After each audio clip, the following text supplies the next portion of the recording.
For both Aston Villa and Everton after the international break. Villa, who didn't concede a goal in October, aiming to kick-start November with a win. Everton searching for a first league success since match day 1. Well, so far this weekend, yesterday, champions Chelsea secured a 2-0 win over London City Lionesses. Ellie Carpenter and Sam Kerr with the goals. Over Gino with the solitary strike for Manchester City in their success over West Ham. Today, away from the game here, Brighton host Manchester United. Arsenal travel to Leicester, while Spurs face Liverpool. Well, Chelsea stay top of the pile after their win yesterday. Manchester City second. Manchester United can close to within a point of their local rivals should they win today. Spurs fourth, with European champions Arsenal fifth. It's 8th versus 10th in regards to the clubs on show at Villa Park. Two teams remain winless. West Ham have played 7, lost 7. Liverpool have lost all 5 of their league games, but have the chance to get their first points today. Well, a key fixture for Aston Villa and Everton today. Then time to hear from both coaches. Natalia Araujo first on team selection. Yeah, well, first about Lucia. Yeah, she's starting the season really well. We knew we were signing a big talent. We know we need a bit of time with her, but she's so good that she's reducing this time and she's performing really well. I'm really happy of that call and how good she performed against Australia. So that was good. So it's giving this, using this energy of the good things around England to help on us. And yeah, what we tried with the lineup today is using the good vibes, the energy that other players can bring, like Mary or G. They were like really deserving a start, and we can only start with 11. So we will have Rachel and others ready for helping us from the bench. But yeah, I think it's a good starting lineup to prepare and to put the game where we won against Everton. Good luck today. Thank you. Brian, a very good record for Everton at Aston Villa away. 6 wins on the bounce. Do you take anything into that? Of course, it gives us a belief that we can go here and get a result. We've done it before. So yeah, but again, it's also history and we can't use it so much. We need to make sure that we get the game right today. But we have good confidence going into the game. Plenty of injuries that you've had to contend with recently, but someone that's returned, I know, to training late this week was Ruby Mace. Was there a gamble in starting her today? No, not really. Her ankle was like last week. She got over that a little faster than we thought. So she was ready to train this week, but then she was sick in the start of the week, yeah, missed the training there. But she's been looking good in the last. We just have to see if she can, do the 90 in terms of having the air to do it. But no, she's been good in the last two trainings. Thank you. Good luck today. Both coaches then very aware of the task ahead and the importance of this fixture. Villa can boast some positives this season, unbeaten in 3 in the WSL, but they really should have beaten Leicester before the international break. An expected goals figure of 2.9, their highest of the campaign, but Leicester stood firm, and while it was a 3rd clean sheet of the league term for Villa, it was also a second 0-0 draw of 25-26, and Villa's lack of goals must be a concern to Natalia Araujo, and it won't be lost on her that Villa is still awaiting for their first home WSL win of this footballing year. But Rachel Daly, who's been such a sharp shooter for Villa over the last few years, only on the bench for this fixture. How much of a surprise is that, and will they need her at some stage of this fixture? It's going to be interesting to find out. Everton's season, of course, got off to a flyer with a spectacular 4-1 come-from-behind win over city rivals Liverpool, but has gone steadily downhill from there, unfortunately, for Brian Sorensen's side. They are without a win in the Women's Super League, including 4 defeats. Injuries have certainly played a part. We did hear from Brian just ahead of kick-off, as you heard, but he knows that things must improve sooner rather than later. 10th in the table. Only the awful form of both Liverpool and West Ham has kept them clear of the foot of the standings. A huge game then in the Midlands, and we're at Villa Park for Aston Villa versus Everton. Both teams really aiming to re-engage in this campaign. Both teams were in League Cup action prior to the international break. Incidentally, Villa defeated Bristol City by 3-0 away from home. Rachel Daly, incidentally, did score in that fixture. It was a morale-boosting success, given the amount of goals that they scored. They sit second in Group E behind Spurs.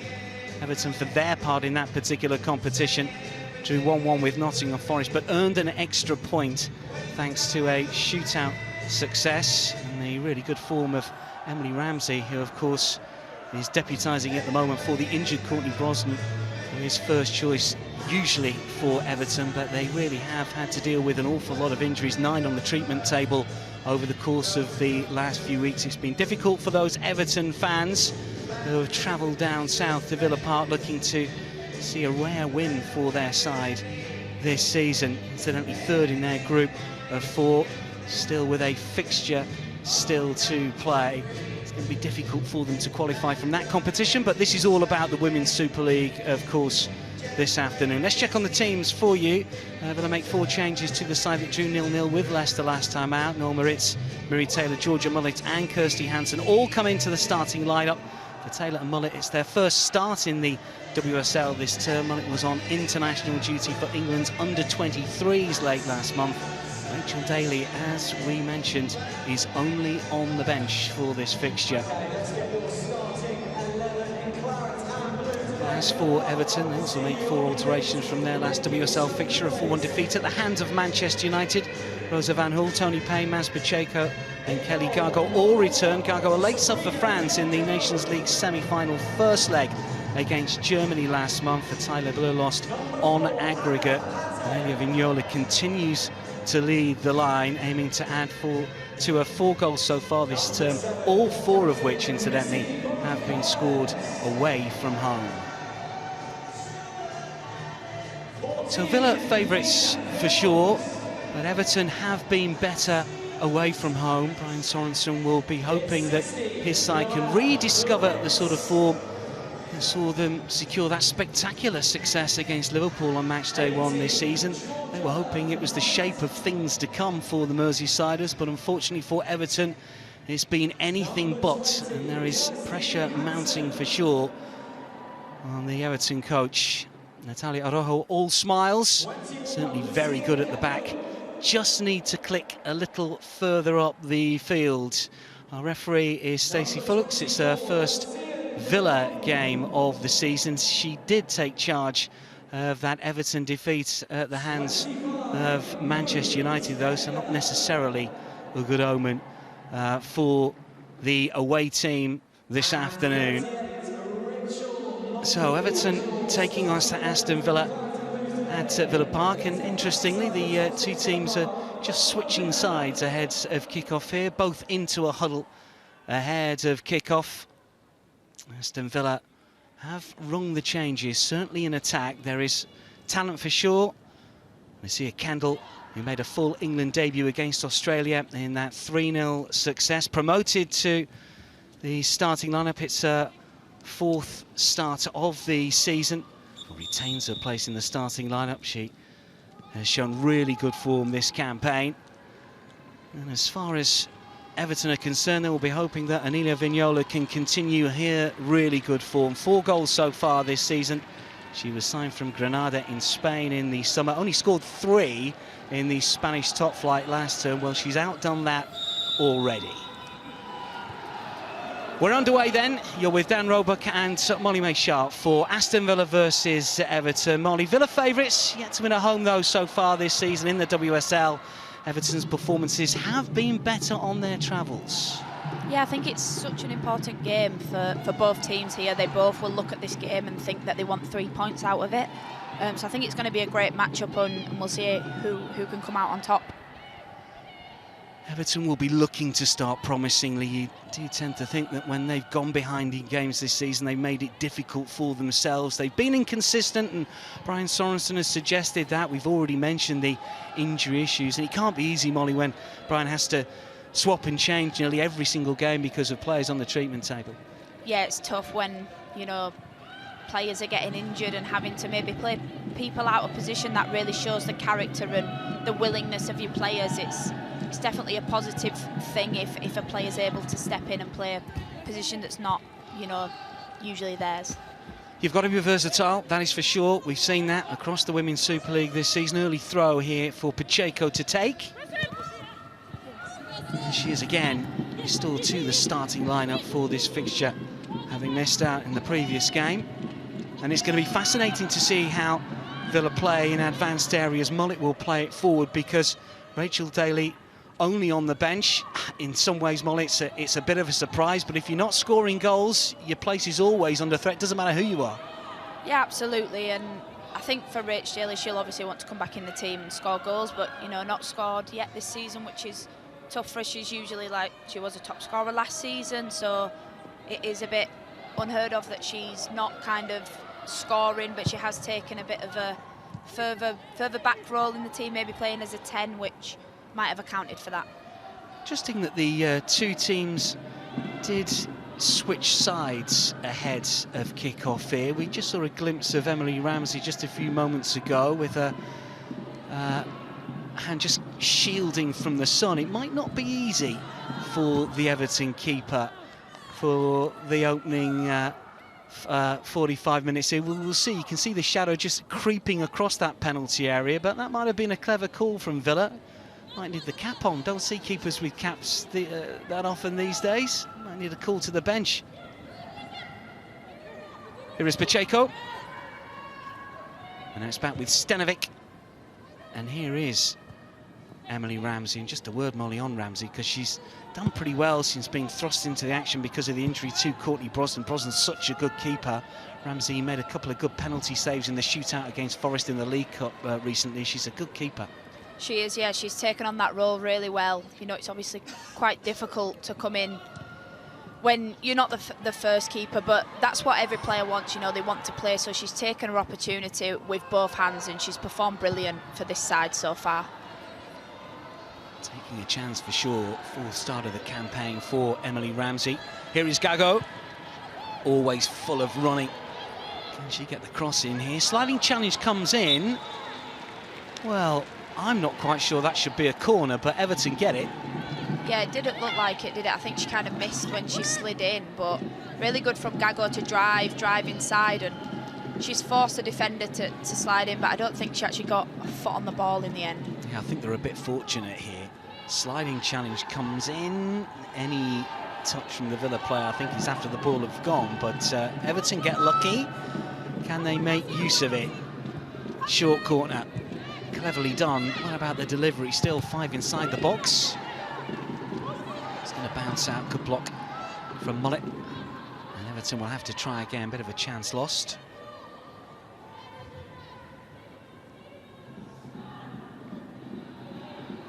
You can see all the Everton players in the sunlight that's in half of the pitch, just shielding their eyes. Yeah, and Ruby Mace is dropping so deep, it's almost like a 3 at the back with the Ruby Mace as the 4 dropping in. So that gives licence for the full-backs to get higher. So it'll be really important in this game to see how Everton can use, you know, Payne and Gago on the wings to get high and wide. Yeah, two players that have got a bit of pace for sure. Deslandes will play it back. This is Patton. And Deslandes again. This is Wilms. Started her Villa career really well. Scored a fantastic free kick against West Ham.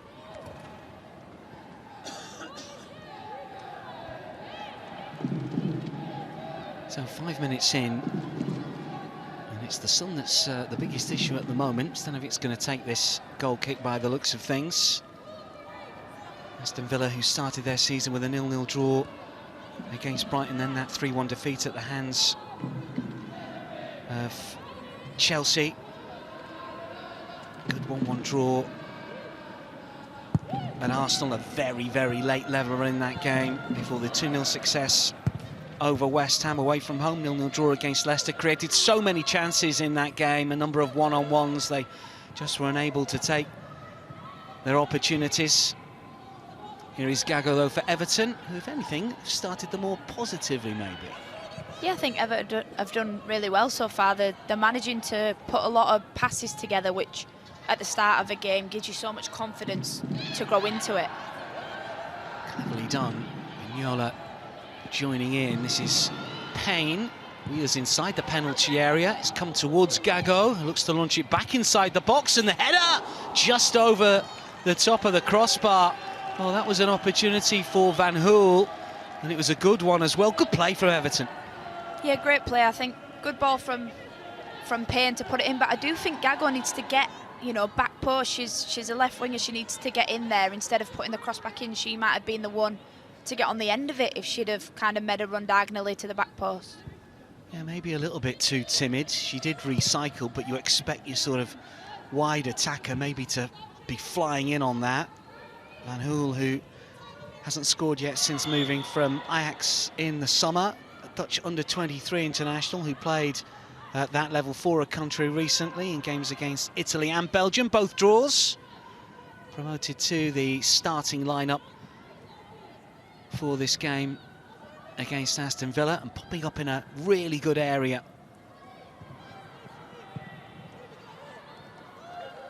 He's then on to curl it forwards. And eventually Ramsey will pounce on it. Well, Everton have dominated. It's the early stages, but 75% so far. That's positive from Brian Sorensen's side because they are a team generally that haven't had more of the ball than their opponents. Now, that might not be by design, given the teams that they've played recently.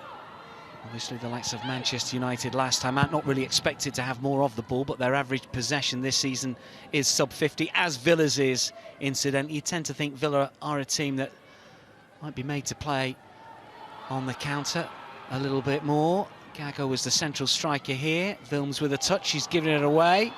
Let's see what Everton can do. Big opportunity, and it skims the side netting. It was Van Hool getting forward again.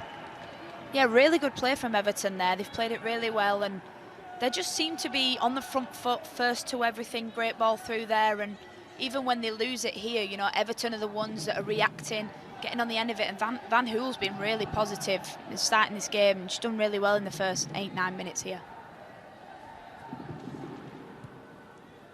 Well, scored a couple of goals in the Dutch top flight last season. She is a title winner with Ajax a few years ago, but she's really making a presence felt here. This is Vignola, meanwhile, to get the cross in, and it ricochets behind for a corner, but Everton continuing to press. Yeah, and this is the point, you know, when you're part of a team that's playing so well in the opening 10 minutes, you just want to capitalise on it. You want a goal to, you know, show for all your good effort, but it might get to a stage where Villa start having a lot more possession, so this is a time where Everton really need to capitalise and, you know, try and score from this set piece. Yeah, while you're on top, you really have got to make it pay. Let's see what Everton can do here. Van Hool waits Payne inside the box. Plenty forward in Everton colours here. It's a clever looking corner as well. It's cleared to the edge of the penalty area. This is Hayashi to lift it back in. Nodded back across the face of goal. It's clever and it's cleared off the line. Patton was there, right place, right time to thump to safety. Everton getting closer and closer. Yeah, good header from Pacheco there. She's put it in the right place. I just think, you know, from a corner, there's a lot of people in the box and it's cleared off the line, but another good bit of play from Everton.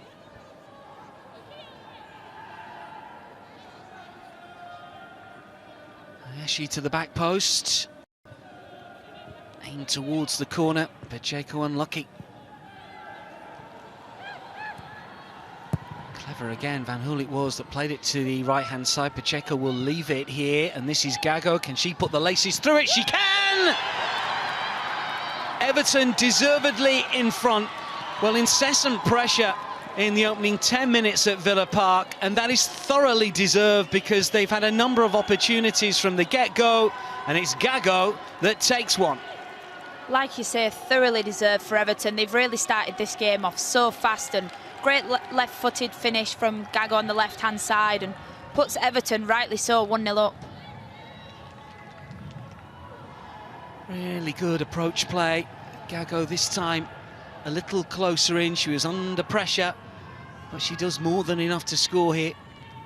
Again, it's about Villa not getting the ball away as, you know, as positively as they can, and kind of not getting a foot in, and Gago, you know, puts the ball in the back of the net.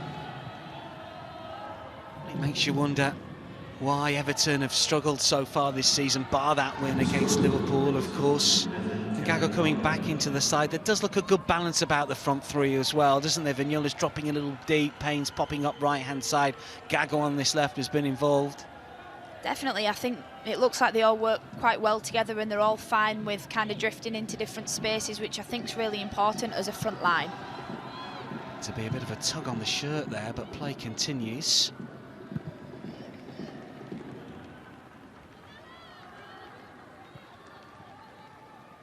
Well, Brian Sorensen said ahead of this game that there's no need to panic. It's still early in the season. Let's see where we are when we get to May. So it's all about working hard and making sure that we get the details right.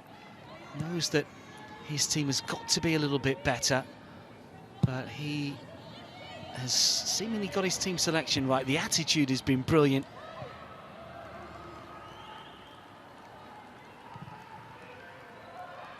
Give you the latest in the Leicester-Arsenal game, also with the early goal for the European champions.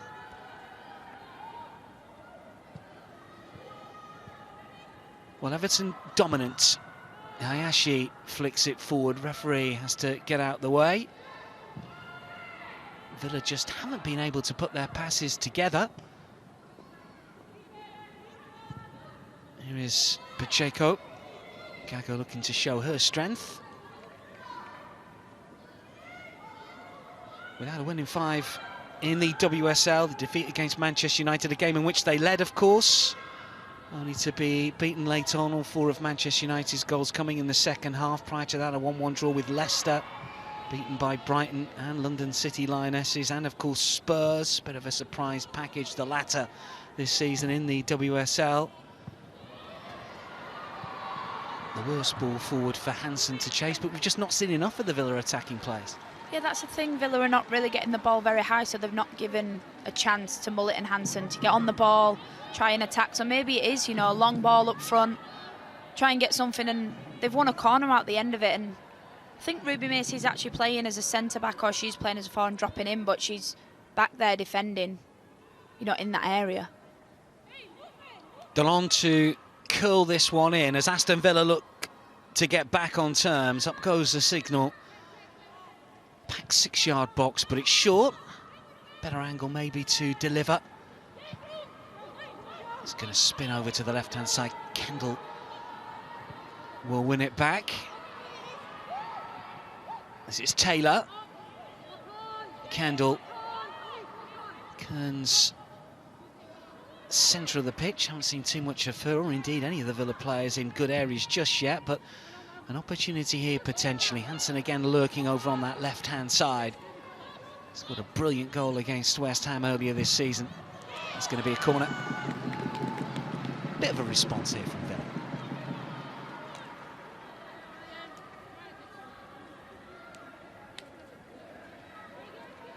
It's a good block.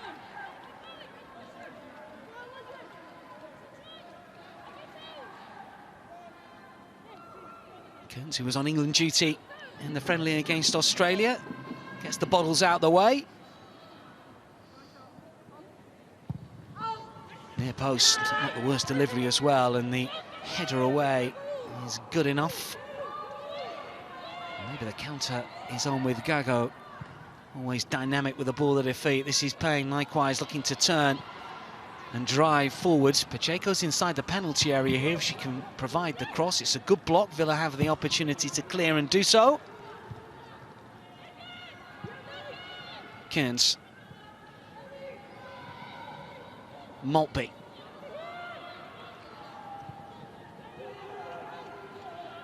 Oh, Villa just settling into the game, but they are a goal down here.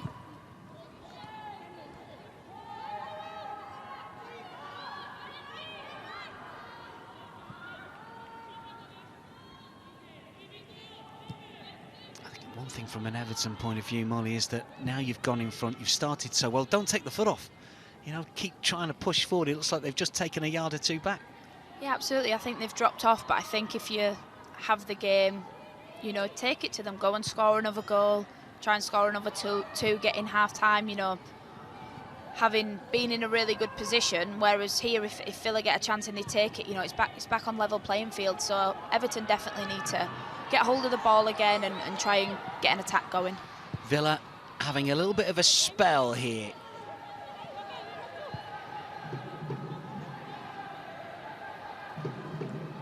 Patton.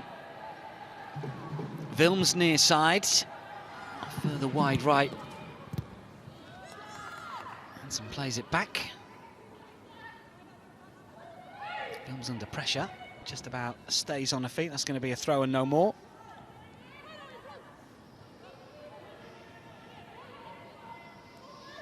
Patton.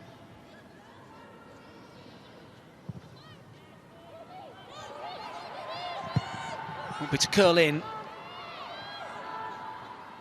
Flicked away. Everton come bombing forward and Payne will pick it up, and it's 2v2 if they can move quickly. Gago to the left-hand side. Vignola also up with play. It's still Payne. It's Gago who takes a touch and still has it. Tries to curl it back to Payne. It's half away. It's a bit of an awkward challenge, and the referee's going to hold play here sensibly.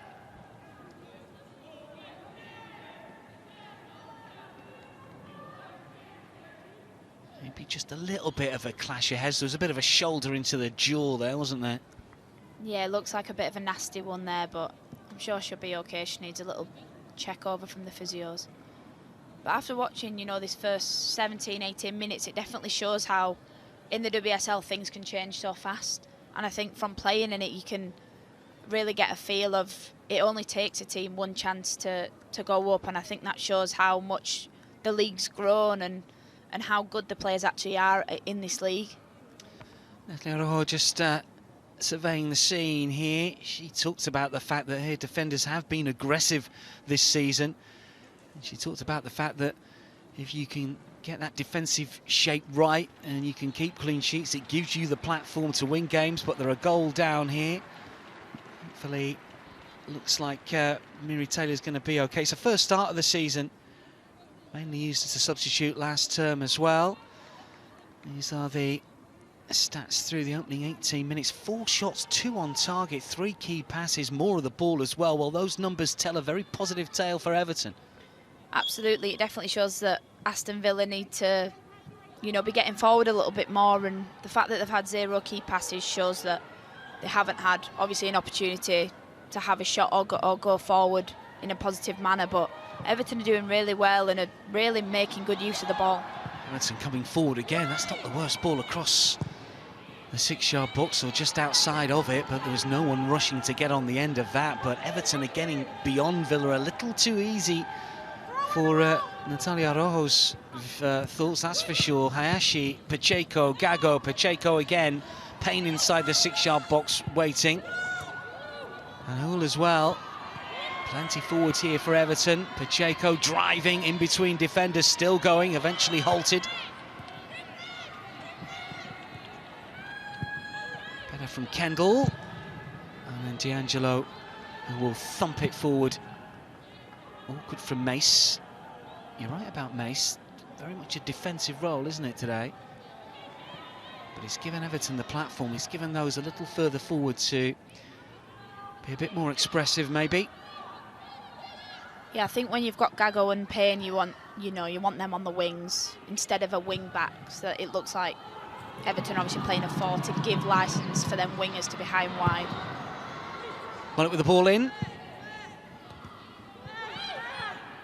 Hayashi to win it back. Thumped away by Pacheco, seems to be everywhere at the moment. Gago under pressure, does well to win the throw. I just wonder about Hansen and Mullet up front, and Mullet in particular.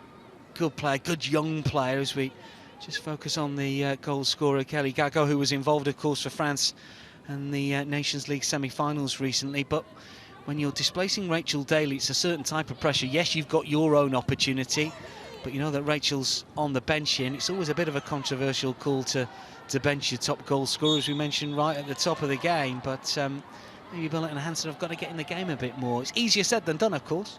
Of course it is, yeah, and she obviously wants to grab her opportunity, but like you say, when, you know, Rachel Daly is being benched, for that player it does come with certain pressures, and you want to impress your manager, and ultimately, as a footballer, you want to play. I know that's, you know, ultimately what I want. I just want to play in the games. So I think she's got to get on the ball a little bit more, have a run with it, make a good pass, you know, just get her confidence up and grow into the game. Well, Villa have been slightly better since going behind, but even so, Everton arguably look the most likely to get another one here, and Payne is looking to steal in, picking the pocket of D'Angelo.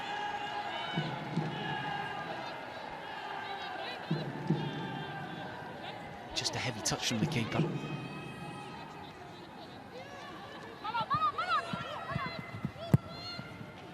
Over the head of Hayashi. Mignola to play it back. D'Angelo again to slide in. That's good keeping. Got a brilliant save percentage this season. 91.7 ahead of this round of fixtures, by far and away the best in the Women's Super League. Canadian who did play in recent friendlies just last month, most recently against the Netherlands, a 1-0 defeat.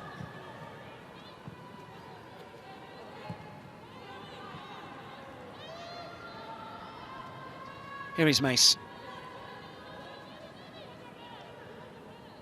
Was in the England squad, of course, late last year, made a first appearance in December of 24.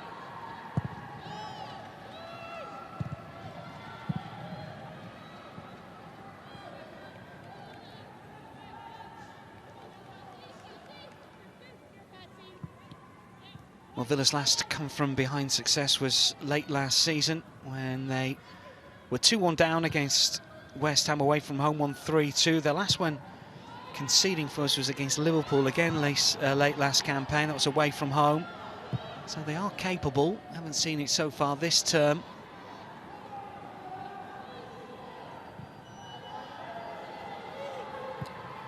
It did come back to draw with Arsenal very late on earlier this term. So you would never say this game is dead, certainly not at this stage of the fixture anyway, just past the 23-minute mark. And if you can score a last-minute equaliser against Arsenal, you can definitely score it against anyone. And, you know, that girl, Kirsty Hansen, she can get the ball anywhere in or around the box, and she can score absolute worldies. She won goal of the month, so I think that just shows she can score, you know, proper strikers' goals, tap-ins, but she can also score absolute rockets. One goal previously against Everton in her career. And in and out the starting lineup this season, Natalia Rojo's been looking for that correct formula in attack. When it stretches, can't get to that. Everton keep possession. Fernandez, though, can only see the ball bounce out of play. Sign from Barcelona, of course, midway through last season.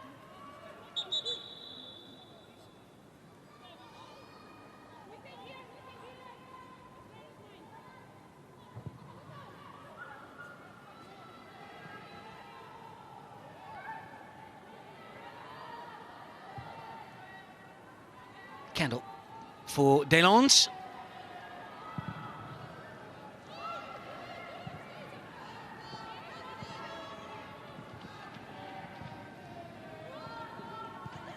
Manitz. And again, Cairns. Maritz has made the run down the line, but that's not going to find her. It does flick up off an Everton boot. That's a throw-in. I think in that situation when it's going back to Kearns, she needs to turn out on her left foot and try and switch it and get it out the other side, because there's just too many players down this right-hand side. You need to get it out and make the other team, you know, kind of chase after you a little bit to create spaces instead of coming back down the way that you've just come from.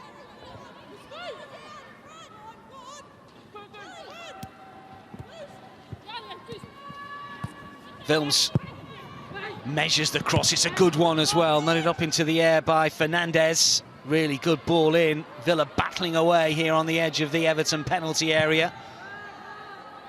This is Gago, controls beautifully, gets the ball out from underneath her feet and comes racing forward here. She's got Payne with her as well. It's still Kelly Gago. Now it's with Payne. Can she pull the trigger? She can! Not that far away. Gago and Payne working really, really well together, working really hard, and great run from Gago up this left-hand side. And a really smart pass. Good shot from Payne. It's just hit the side net, and it was really, really good effort. Always feel that she's got goals in her for sure. She's a talented player. She only netted once in the WSL last season. Scored fairly regularly for Sevilla prior to coming to English football. Films.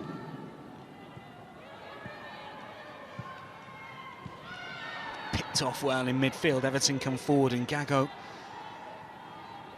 once again to drive on. Films to clear.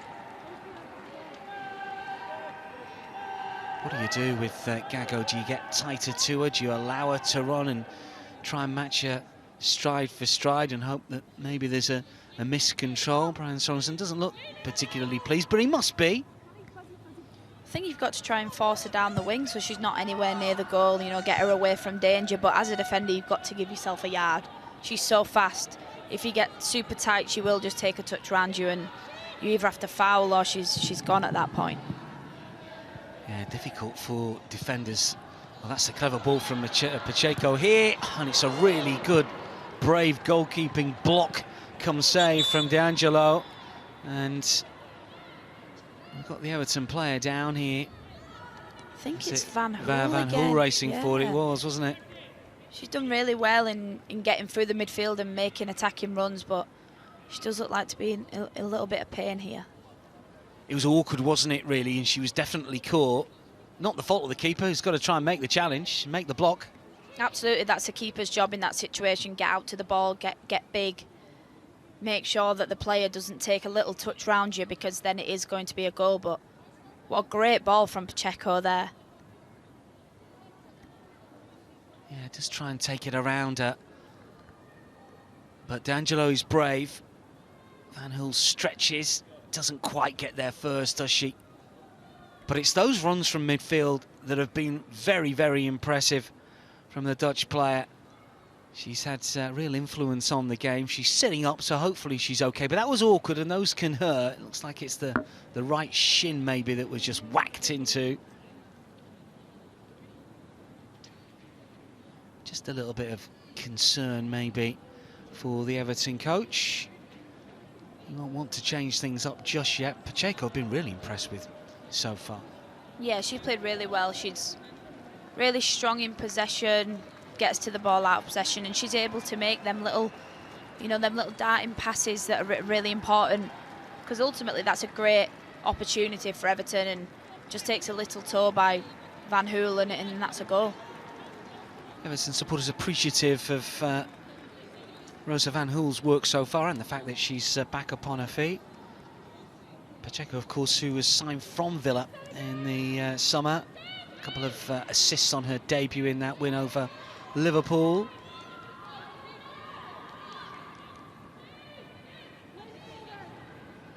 Well, Liverpool without a win so far this season, but they lead at Tottenham by a 0-0. Shot in the arm for the other Merseyside club, both Liverpool teams winning. Approach the half hour. Aston Villa 0, Everton 1.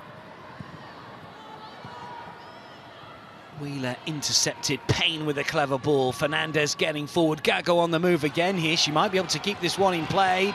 She's quick. Is she quick enough? Just about. Really good running from Kelly Gago. Vignola inside the penalty area. Payne driving on as well. Here she is. Terrific defensive block, and that's another corner. But once again, Everton brilliant coming forward, hard running, and good balls inside the box. Yeah, good shot by Payne. Gago putting the work in again, but another great opportunity for Everton, and I think, will they look back at these opportunities and think that they should have taken them a little bit more if Villa do end up getting on the score sheet? That's the problem, isn't it? Absolutely called it, because they're massively on top here, Everton, but just the one goal to show for their exploits. In comes the delivery, ricochets through again, and the shot is high, wide and not so handsome. Always going over the crossbar, unfortunately, from Van Hool's effort. Didn't quite get to the pitch of the ball, but this is a difficult chance. Yeah, I think, yeah, she's just leant back as she struck the ball. When there's so many bodies in there, it is quite a difficult opportunity to take from a corner. Pacheco again, right place, right time to control. Van Hoel will aim it back. Likewise, Stenovic. And now it's with Mace. And back for Ramsey.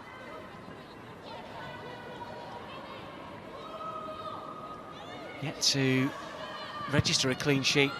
Emily Ramsey since coming into the side, but she's just over a third of the way. Maltby. Got a Villa player down at the moment, but Villa playing on for now. Now, Stacey Fuchs decides to halt play. Who is it that is down? It's Sienne Deslandes, isn't it? Not quite sure where she was caught, but the physio on quickly. Was it just a coming together? Let's take another look. A bit awkward, maybe just the way she caught her ankle, or difficult one to see what went wrong there. Yeah, I think it looks like a bit of a dead leg, maybe a knee in the back of the hamstring, top of the hamstring. Then one's hurt.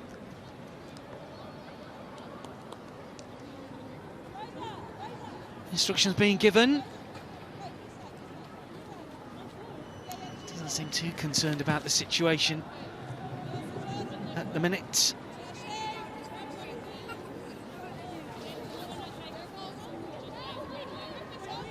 Just the way that she came to the ground. Drop ball when we restart. Villa did have possession.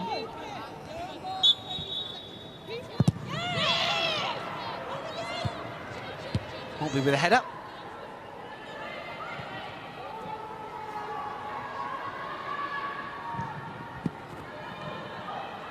This is Moritz. And again.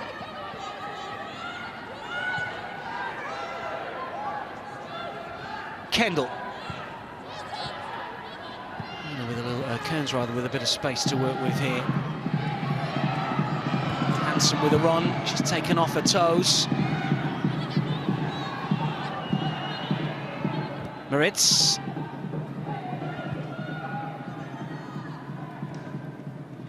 And again, just looking to turn Pacheco, unable to do so. This is Hayashi.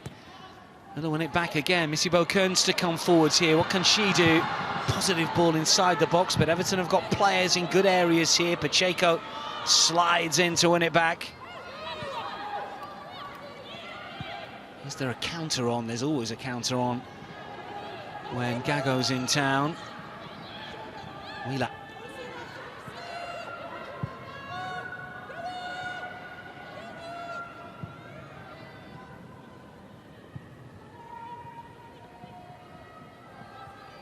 First touch, but kept in play.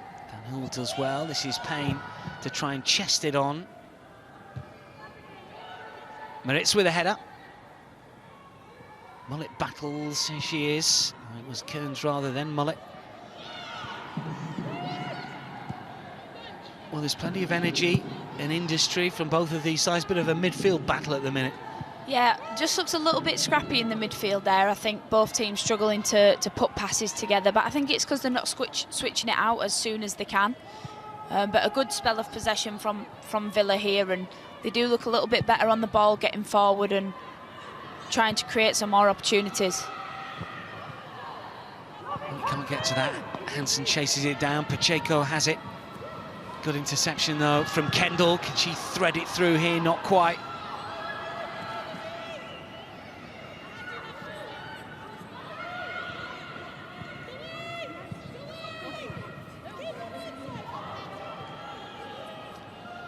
Arsenal double their lead at Leicester. Keeps with an own goal. 2-0 now.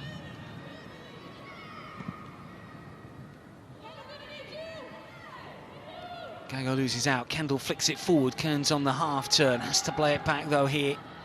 Taylor. Kearns will go again. Just not quite dropping for Villa players in good areas.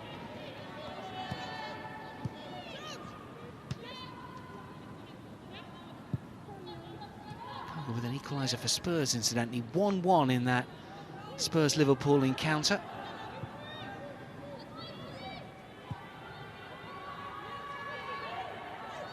It's Villa that are striving for a leveller here, but really seen a save from Emily Ramsey just yet, and Everton looks so good on the counter. They will perhaps just back themselves in that midfield area and look to play with the ball over the top for Gago and Payne. They've got enough pace, as we know. Yeah, Everton look really good going forward, and I think when you have talent like Gago and Payne, who are so fast as well as being good on the ball, you can just kind of put it into an area and let them run onto it and see what they can make out of it. And that's what's so special about having players that are fast and are willing to run in behind like that. Just looks like Everton have got their shape right, doesn't it, here? We were musing ahead of kickoff as to where the players were going to fit into the puzzle in terms of formation. You can see there, Kelly Gago, so good on the left-hand side. That stray one on the right-hand side was when she ran about 50 yards to keep it in play, but you need that sort of energy and endeavour as well, don't you? But there's the formation that seems to be working here. This time it's Payne racing forward from right to left to try and keep it in play. Not quite. And she nearly got onto that one as well, and that was just a nothing ball into space. And like we were just saying, I think Gago especially so far, her touches on the left has created so much for Arsenal. But I think with Villa playing a 3 at the back, that's what you're exposed to down the wings if you've got fast wingers. Well, I can imagine that Natalia Rojo will be thinking about changes already. They might come at half-time. She might give those in situ until 45 to try and do a little bit more, but obviously it's always a headline when Rachel Daly doesn't play. She's the sort of player that has been playing a little bit deeper this season and sort of last as well, if we're honest, and might be able to just join the dots a little bit better for Villa. Yeah, I think, Rach Daly's been in the league for so long now. She's a very experienced player, great on the ball, and I think that's why she has dropped a little bit deeper to kind of connect the play. This is Mullet. Cleared away. Doesn't beat the first player. And it's difficult for Hansen and Mullet up there, give credit where it's due, that they're working hard, but when it's a 2 up front, you kind of are on your own up there with each other, so I think it's difficult to bring other players into play as well. And it's to curl in, easy for Ramsey. We just saw a glimpse there of Rachel Daly on the bench. Look, we know that when, or if she does come on, and presume if the game stays as it is, then she almost certainly will do. She has got so much quality, so much to offer, and she will, if it does stay like this, want to make a statement to the coaches and say, look, I can still perform at the highest level and make sure that this Villa team ticks. Anyway, we're a little bit away from that, should it happen. Even Ebony Salmon as well, she can come on and make a difference. She's so fast and has got a great shot, so I think if Villa need a goal, they've got 2 great people they can bring on, obviously in Daly and Salmon. Yeah, Salmon missed a couple of opportunities against Leicester. Incredibly high expected goals figure against Leicester. Didn't score, but an XG of nearly 3. But that's down to poor finishing or good goalkeeping. Sort of combination of the two, I think, was against Leicester.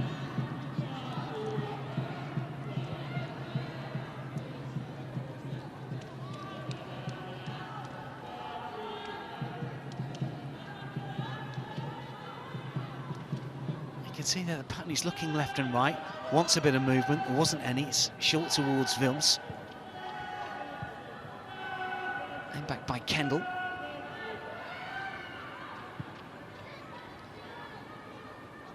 Vils again. Leicester 0, Arsenal 3. Stina Blackstenius with a goal for the Gunners. Curled in by Missy Bo-Kearns. This is promising for Villa, and the shot on the turn. Always rising from Hansen. Not easy when you're spinning, but just on the edge of the penalty area, just gets underneath it a little. Yeah, good from Hansen to get it out of her feet and be able to get the shot away. But yeah, when you're turning like that at the edge of the box, you are kind of leaning back to try and get some power, and it's always going over. It's difficult technique, isn't it? You've got to get your body out of the way. You've almost got to be sort of taking the shot in mid-air and get your hips out of the way. Not straightforward, that one over the bar. We've got an issue here.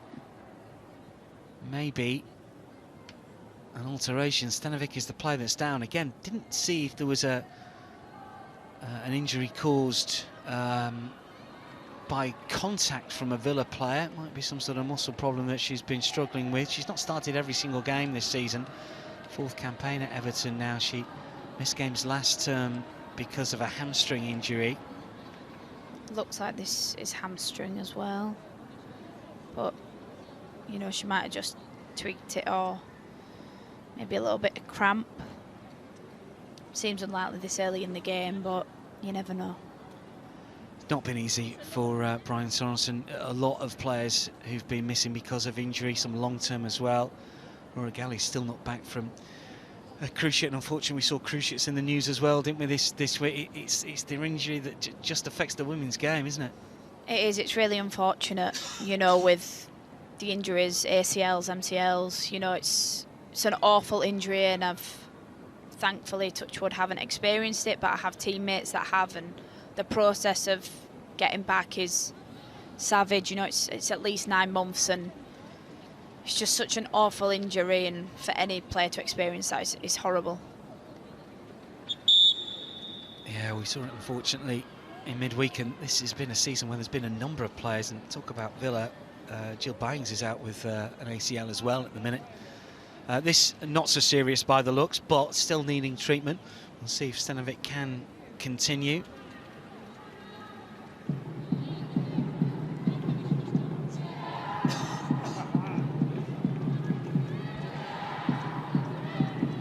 I think Ruby Mace playing that far back as well just shows she's so young, but how mature she is as a footballer to be able to come into this, you know, playing this side as a centre-back against a really good Villa team. Aside from Leicester in the summer, previously at Manchester City, and of course started at Arsenal. Delonte. Wins a corner. When Villa are not creating opportunities from open play, these set pieces become really, really important. So they need to get a good ball in, and they need some contact from one of their players in the box here. 2 goals from corners this season for Aston Villa. You're absolutely right, Molly. These are the situations that potentially can prove profitable for Aston Villa. Hansen waits, pattern up from the back as well. Kearns is going to go short, flick round the corner, but Everton have got enough back. One of the players needs to take control of this, and they do.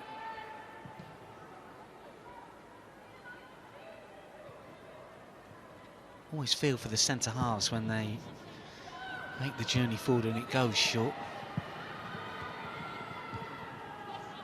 Well, they don't have to do that much running in the game, so I suppose they can do that long run We from know the where corner. your light and loyalties lie in terms of position. Oh yeah, I'm a forward. I'm a forward through and through. I'll always back the forwards.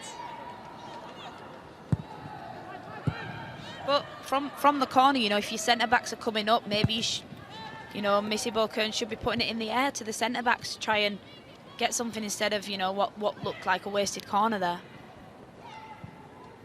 So many different corner routines these days. Something a little bit different, but maybe an orthodox one might have been the way forward anyway. Missed the opportunity. Here is Kearns again, who's a good footballer for sure. Hansen.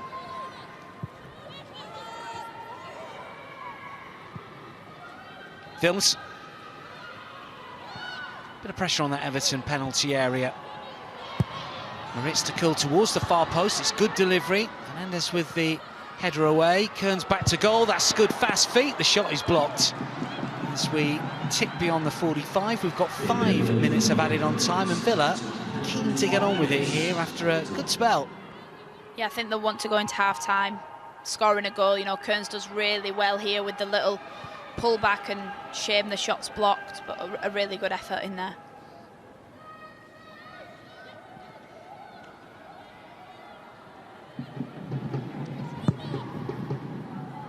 Mace looking for pain. Kearns.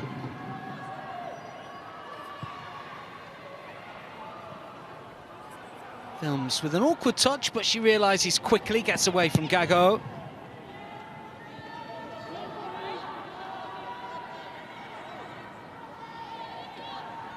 Delonte. Big big diagonal. Really well measured for Maritz.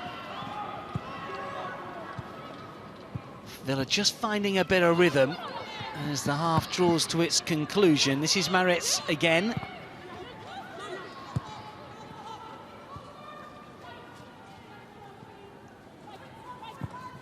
Patton. Mullet shows good strength here. And she picks out the Everton defender rather than a Villa teammate, but it could have gone either side. They won't want the half to finish here, Aston Villa.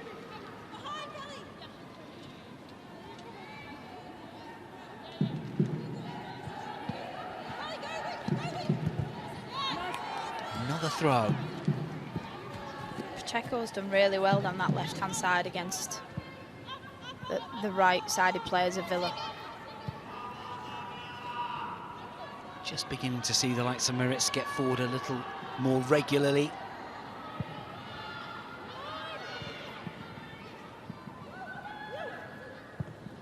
Patton infield. Delonde. Mulby left-hand side. Delonde infield towards Kearns. A sliding interception. Back come Aston Villa though here.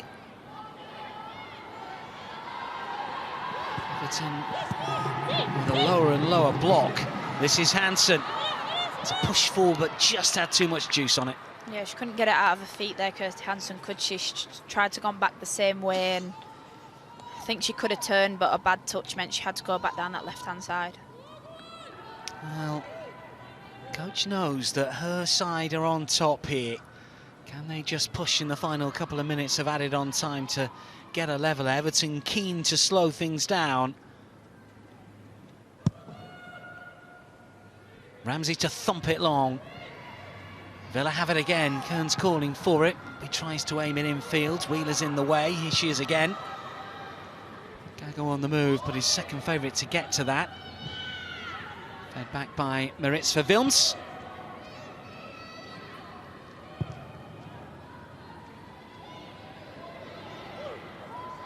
Delonde. Doing the running, can she get there first? Oh, she's unlucky, and then a collision with Ramsey. And the two players are down. It looked a little bit awkward. You can't fault the commitment of both players here, but Mullet just didn't get there.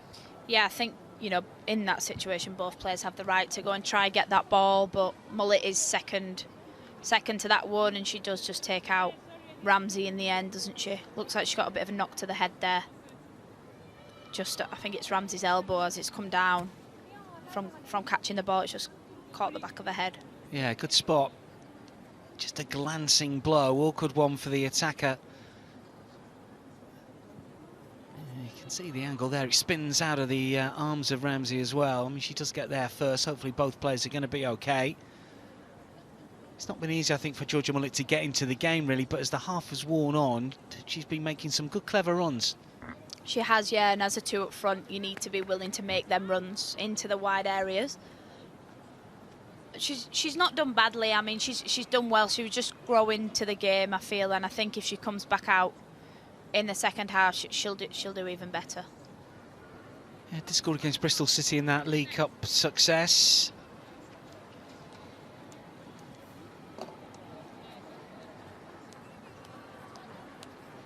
Well, Kelly Gago's goal, the difference between the two.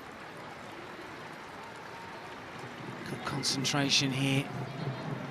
Keeper had covered the near post, felt that maybe Maritz might have got the block in. But Kelly Gago with first WSL goal of the campaign. Did score against Forest in the League Cup. And he recently turned out for the French national side, full of confidence.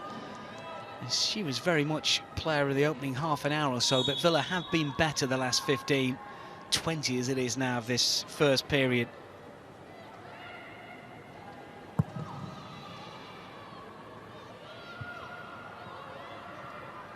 Hansen, quick to get to that, but just couldn't keep it in. It was bouncing away from her.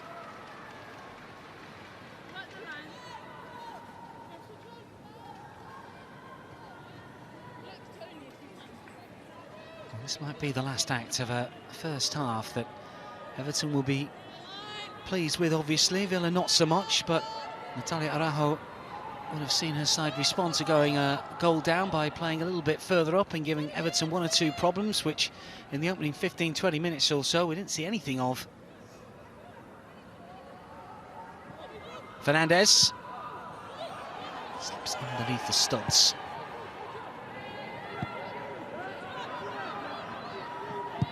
But given the amount of chances very early on in this first half, Molly, Everton leading at 1-0 is probably about right for me. Yeah, I think Everton have had the better chances. Maybe they could have been 2 or 3 up.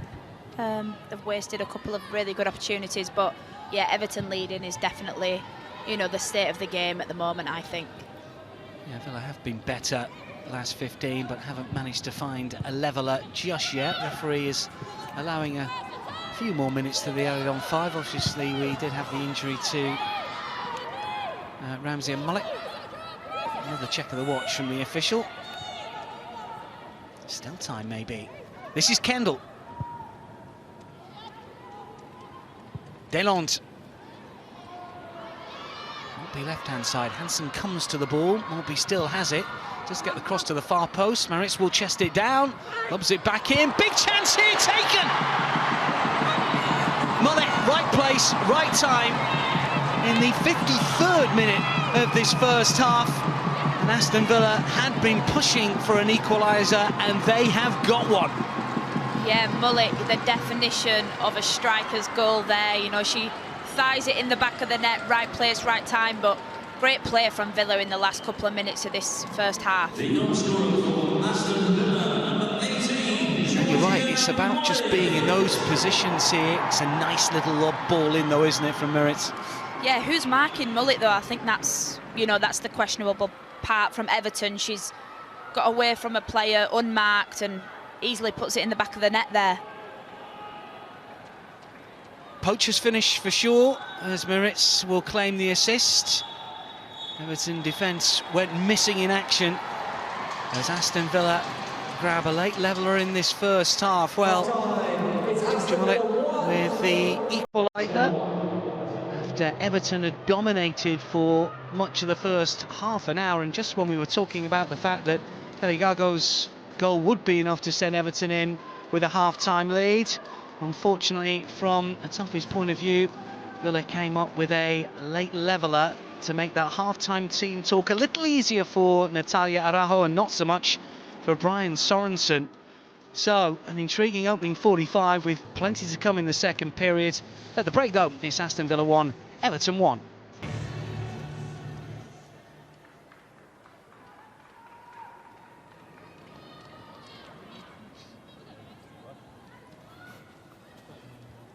Stacey Fullock's ready to get the second half underway then. Brian Sorensen's side pegged back late on in the first period, and you tend to think here, Molly, that probably the momentum is with Aston Villa after finishing that first half so well.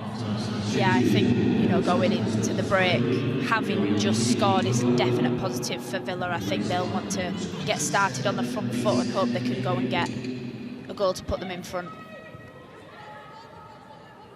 An alteration for Everton. Stenovic, the player that's gone off, and Ishikawa is the player to come on. So we did wonder about Elise Stenovic, who was getting a little bit of treatment towards the end of that first half, and well, you thought maybe it was just a minor hamstring problem, and that's an injury that's given her issues in the past, but she was struggling towards the end of the opening 45.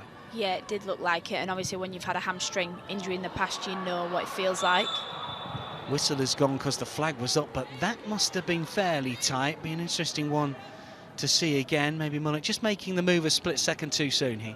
Maybe she's just got a little bit keen after a goal and she's trying to make some forward runs, but you know, it's positive from Villa. They've got the ball in Everton's final third where you want it, and hopefully they'll be able to capitalise on some possession here. Positive start already. You can see the Villa personnel looking to press as high up as possible here, putting some pressure on Emily Ramsey. It's long towards Gago, who should get there first, and does. Maritz is trying to get back. Gago still coming forward. Payne inside the penalty area, just behind Payne. It's another really good run, but the pullback, the radar was off a little. Kearns. Good positive start from both sides as we get this second half underway.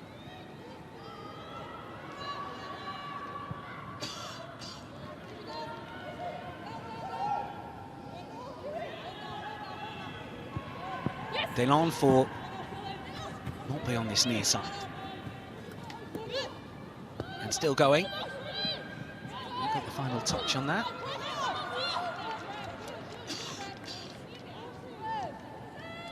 There is the sub who's come on, Ishikawa.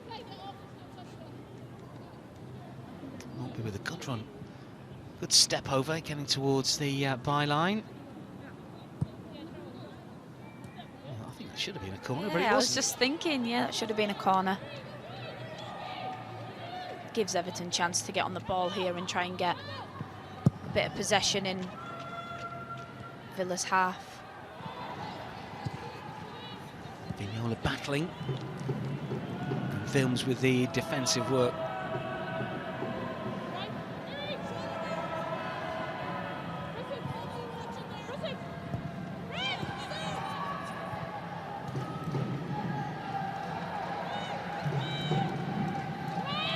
Merits. It's going to be a free kick.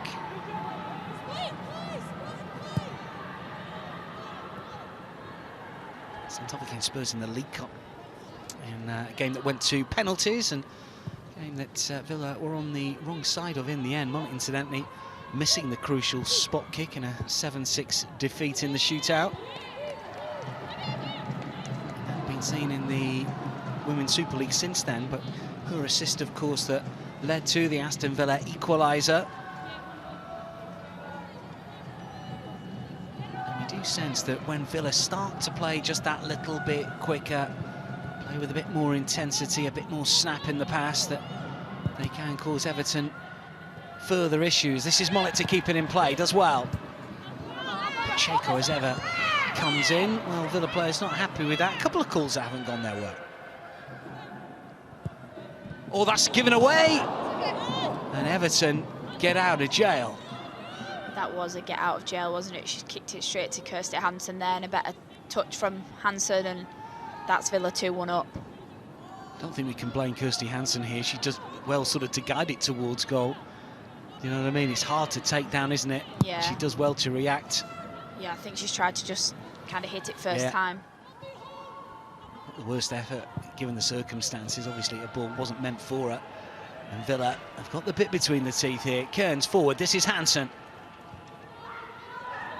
Maltby, always willing on the left, asking plenty of Kirsty Hansen. That's going to spin through towards Ramsey.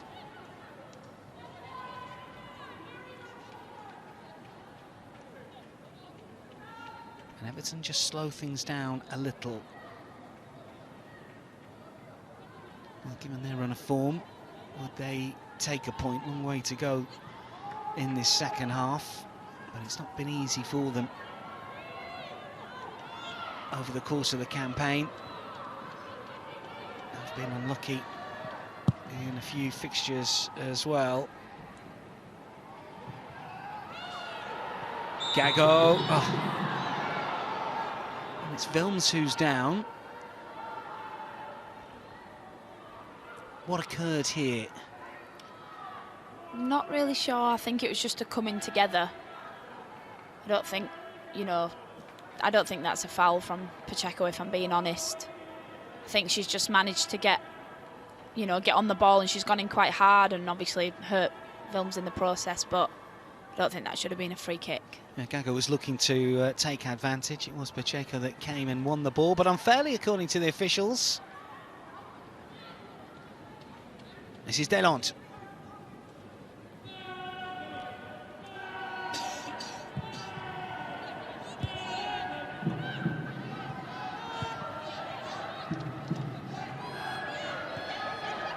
Ishikawa. Wheeler does well. Vignola. Good defensive work from Kendall. Stops Vignola from making further progress forward.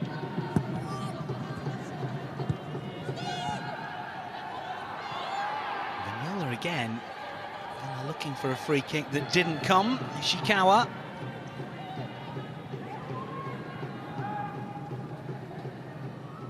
Payne. It's going to come off Van Hool. Payne will go again. It's opened up nicely for her. It's a really good block. Patton in the way, arms by her side. That was clever defending. Yeah, she gets her arms out of the way, doesn't she? And she just stands in the way of that ball and manages to get it away.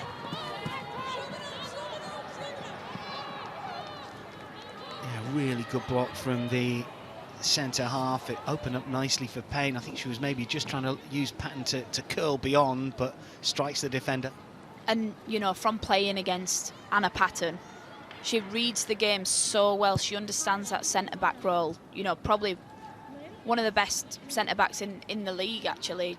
She plays every game for Villa, and she does really well in reading the game and being able to be in the right positions where you'd expect your centre-back to be. Yeah, ever-present, as you mentioned, hasn't missed a beat so far this season. A really good defender and showing her game management there, getting in the right position. This is Wilms, and now it's Aston Villa to come forward with Meritz. Runs into a bit of trouble. Everton managed to win it back. Gago's on the move. There's always danger here. Pacheco on the left-hand side, maybe just caught in two minds. Well, she was fouled.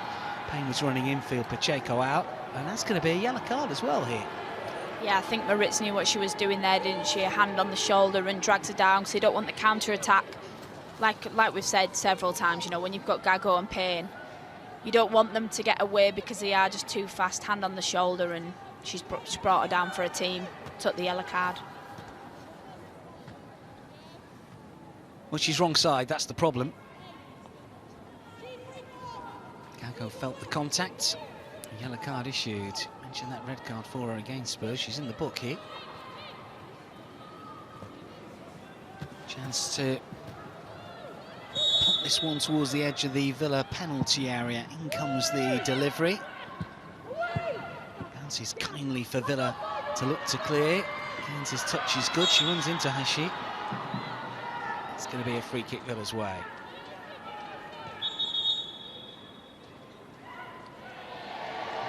She's got a yellow card for kicking the ball away now. I don't understand why players are still kicking the ball away when, even if it's just the slightest touch, the referee is giving, you know, yellow cards constantly for that. Yeah, silly really. An experienced player as well. Scored against Manchester United in that defeat. Took the lead, of course, in the game. A couple of goals against Villa in her career. Plenty of experience and much travelled Japanese international. Here is Patton for Aston Villa. Now it's with Delon. Short for Maltby, but she does well to get there first and second time around. Villa get a little lucky maybe here. Hansen makes it work. That's clever play. And then she can only steer it towards Payne, who can look to get Gago through. And Villa look a bit short here at the back.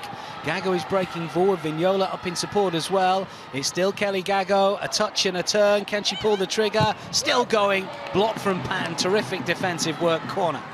Yeah, I mean, that's great defensive work from Patton, as we were saying before. But Gago, I think she's obviously very left-footed. But I do think when she gets it on her right there, maybe just a swing. Not this one, when she puts it back on the inside there, swing with your right, you know, if it goes to down to the keeper, then your opposite side's coming in and scoring a tap in, and she's tried to get it back on her left, and that's where Patton's been able to get the block in. Yeah, it's the percentage play, isn't it? And as you mentioned, she wants to use her left all the time. Villa players are happy to block her that way. In comes the delivery with a corner, though. Delon with the headed clearance.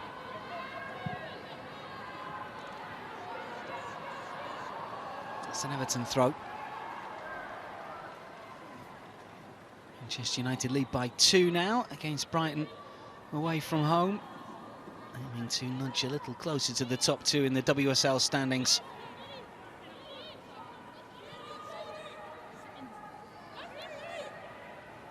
Gago. Villa win it back.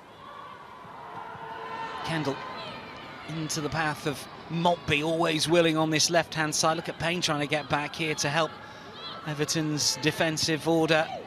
And she's done brilliantly to shepherd that one out. That's terrific work from your winger.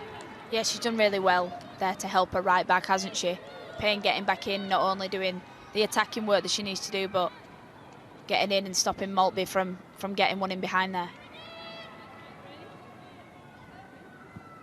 Yeah, really good energy levels from all of the players. We've seen that in the WSL this season, and over the last few years it's got better and better.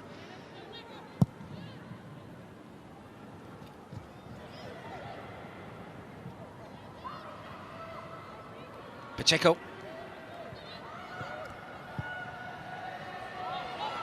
Vignola. Van Hoel wants it down the left channel. Well watched and clear by Delande.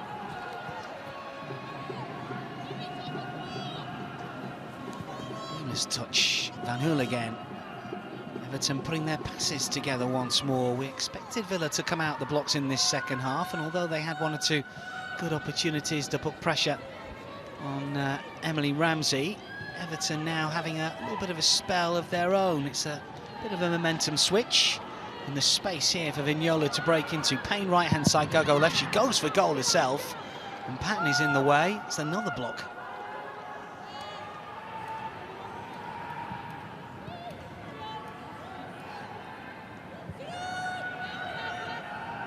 It's a fierce hit, isn't it?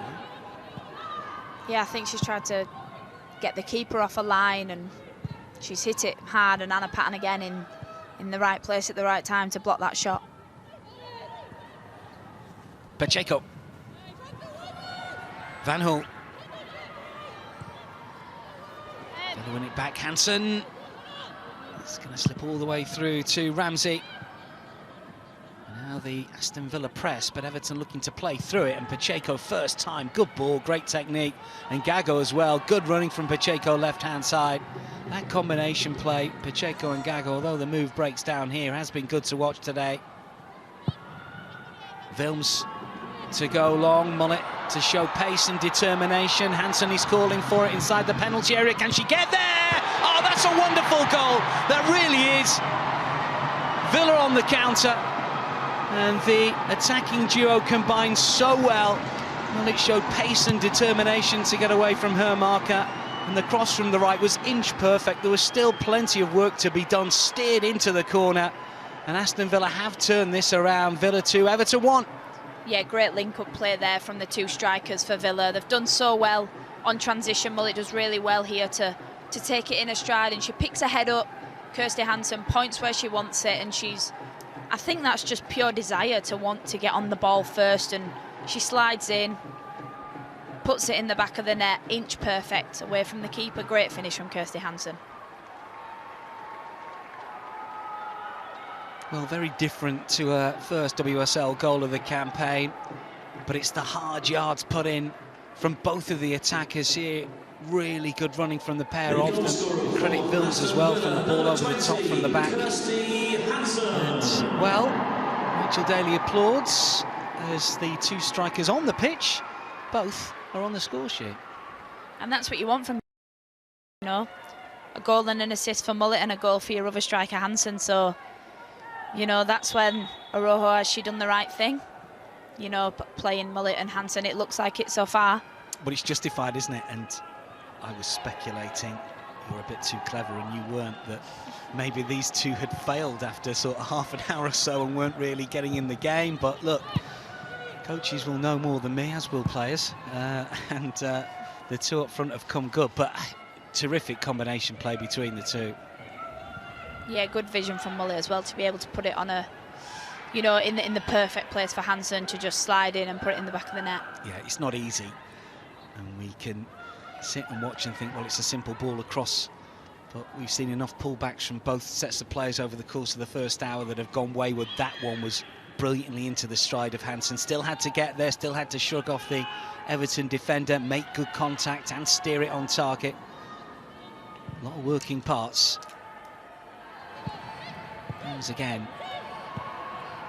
Mullet again, her confidence is growing for sure.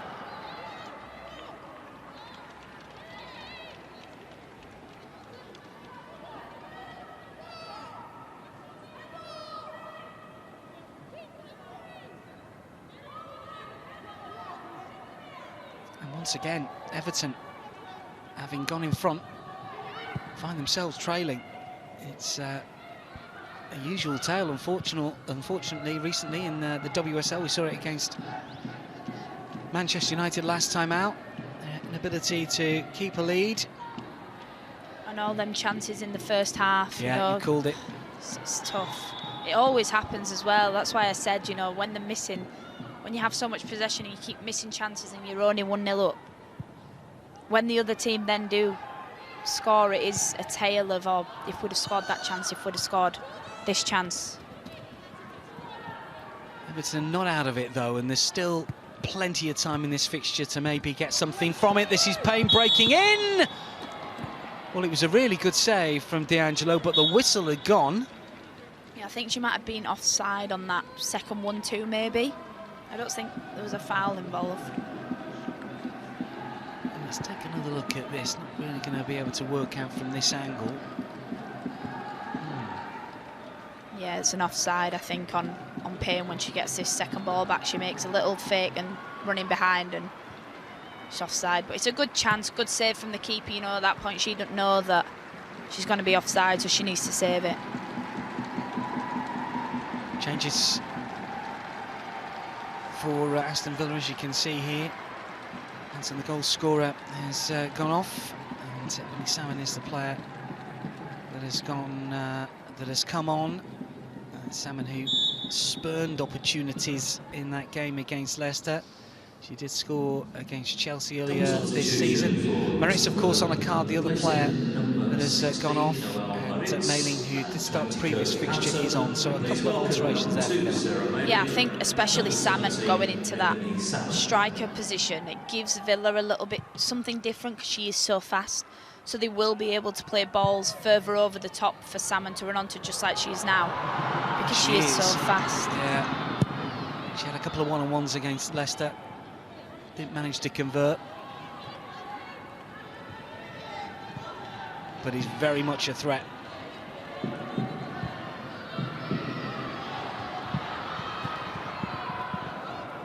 See, across to deny Mullet. I guess the interesting thing as well is that it's Hansen coming off, not Mullet. Could have taken Mullet off. She's the younger of the two, the least experienced, but maybe the player at the minute with a goal and an assist that maybe stand out for Villa. Yeah, absolutely. Maybe it's just, you know, Hansen maybe looked like she was flagging a bit. Does look like she was the one that was kind of pressing the keeper when the ball went back there. So maybe just a little bit more tired than Mullet. But if you want to bring Salmon on, you have to take one of them off. Nice problems for Natalia Araujo to have, really, because there is good squad depth for Aston Villa. It should be for Everton as well, but obviously injuries have been issues in terms of how many changes they can make. Almost Pacheco coming off here, maybe a little bit of a surprise because she's had such a good game, but again, we don't know what the game plan was. Kitagawa, the player that's going to come on here. So that's the latest alteration from an Everton standpoint. We'll see how that affects Everton. Payne also off. So alterations here with Yuka Momiki coming on. So a double switch for Everton here as well. And, well, I feel sorry for Payne to a certain extent. I mean, she's got herself in some good areas. And she's, you know, showed good energy on the right-hand side, but obviously Brian Sorensen needs to change things up a little bit. Yeah, absolutely. I mean, take nothing away from her. She's had a great game, missed a couple of chances, you know, if we're being honest, but Everton want to go on and ultimately not draw, win this game, so they need to make changes that will provide them with some attacking options as well as keeping it stable defensively as well. And the Everton coaching staff will know in terms of, you know, workload and energy and the stats and the figures from the game here as to which players might have just dropped in terms of sprints and so on. Yeah, there's always match data going on behind the scenes. There's so much to look at. But, you know, as an outsider looking in, Everton just want to go and win this game. So bringing on different attacking options is what needs to happen. Vignola through for Gago, who's never going to go off. Sliding challenge from Wilms. That's been a good battle. And, yeah, Wilms threw herself at that one and might have felt the full force of Gago, who was going to ground. Yeah, I think Gago could have done a little bit better on this one. I think if she goes around the other way, she would have just got on the ball, but she kind of made it a little bit harder for herself to take control of that situation.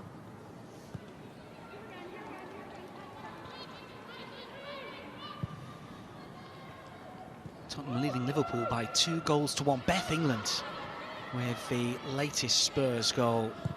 Still got it.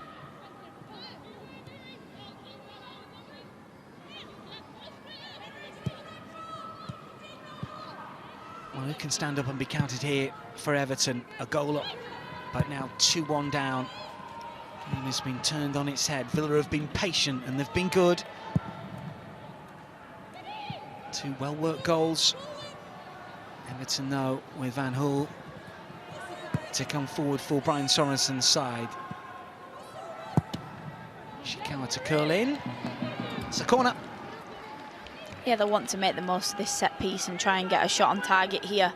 And I think if they are able to score a goal in the next, 10-15 minutes, that then turns the momentum again for Everton, who will want to go and get a winner, whereas Villa need to get hold of the ball, be stable with it, and try and go find a third and a fourth to kill this game.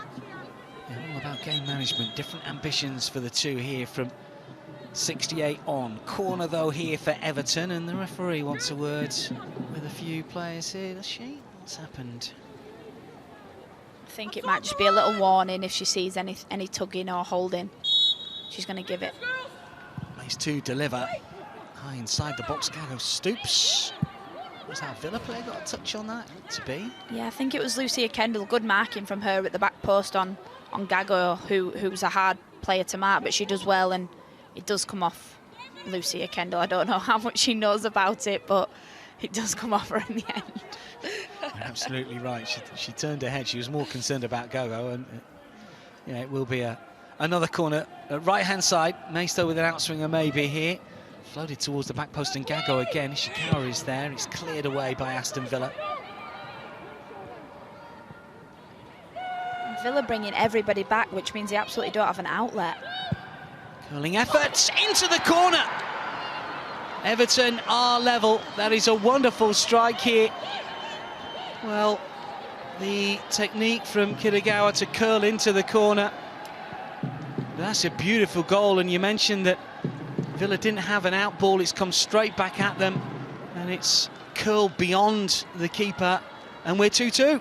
Yeah, what a goal from Kitagawa there. She gets it on her right foot. She knows exactly where she wants to put it, curls it round the keeper and hits the back of the net. But like I said, if Villa have someone up front there, they're able to put pressure on that ball. But yeah, great finish on the right foot, first time. Keeper's got no chance and puts the team level. Great finish. Oh, wonderfully done. Layoff from Fernandez means that she's got a couple of assists as well here. But it's one of those situations, isn't it? And you spotted it pretty much before it happened. You thought, well, Villa have got everyone back here. And it's just come straight back at them. They've not managed to close the gaps. And a curling effort to give Everton a level up. And I understand, because in that moment, the corner is the most pressing situation. It's the most dangerous situation that's happening. So you want everybody back to try and defend it. But as a team that's winning 2-1, you also need an outlet. You need someone to be able to put pressure on the ball if the Everton player gets it, but also who can hold the ball, let the players get up the pitch and give a little bit of space for your team to be able to get out. And I think that's what Villa might have done wrong there. Absolutely. And Everton with the tails up now, looking to come forward again. Vignola, shimmy and a shuffle, looking to get to the byline. The pull back to the edge of the area, not quite good enough. Villa thought that they'd done the hard yards by coming from a goal down to lead 2-1. Unfortunately, that was not job done, and Kitagawa's curling effort into the corner means that we're set for a bit of a grandstand finish with 19 minutes remaining here. And that's what we said, isn't it? The momentum's now shifted, so that Everton now have the momentum, so they're probably most likely to go on and score the winner here unless Villa are able to turn it around. And it looks like Everton are going to be the ones that have possession, go and get another chance to try and score the winning goal now. It has been a game where that momentum has shifted for significant periods of play. 10 minutes, 15 minutes here for Aston Villa, then Everton, then the other way round. Everton started really strongly. Really good game to watch. Second half has been good, and the energy levels from both sets of players have been excellent. The substitutes have been made well. Kadagara, of course, who hasn't been on that long.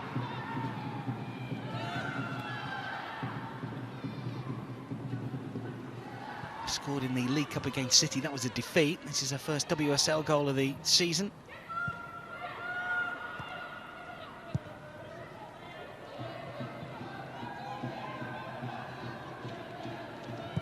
Minutes remaining here, intercepted by Montby. DeLong can just leave that one back towards D'Angelo.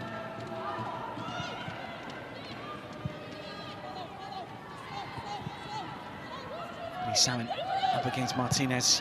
Safety first, corner.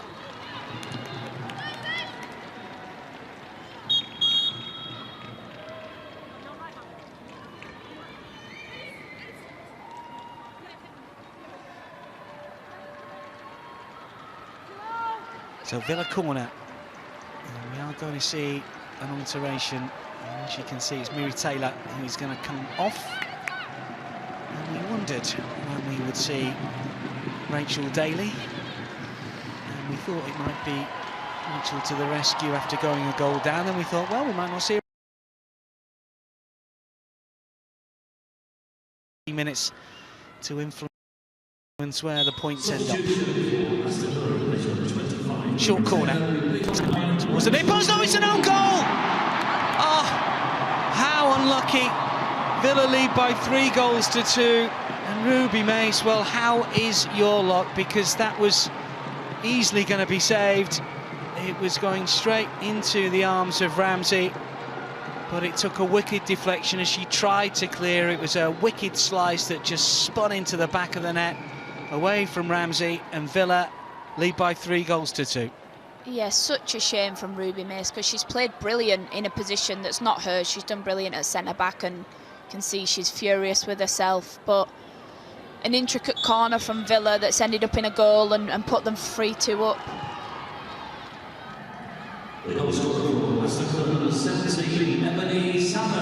Well, Ebony Salmon's been credited with the goal by the PA here, but I would suspect that's going to go down as an own goal, surely, isn't it? I don't want to... It's a difficult Ruby Mace won't want that, but let's see what Villa can do here. There might be more for Aston Villa. Well, Ebony Salmon this time sees her shot saved by Emily Ramsey. Yes, yeah, I think that goal will stay for Ebony Salmon because it was on target. So I think it will stay as Salmon's, which Ruby Mace might be happy about, but obviously it wouldn't have gone in. It's... Well, the Strikers Union has come to the fore a lot this afternoon, Bonnie, but I'll give you that one. I will always stick up for the forwards, I will. Vignola. The reverse ball is good, not quite good enough. Lucky it was, trying to keep the ball in play. It was a nice idea, execution. Just had a bit too much weight on this one.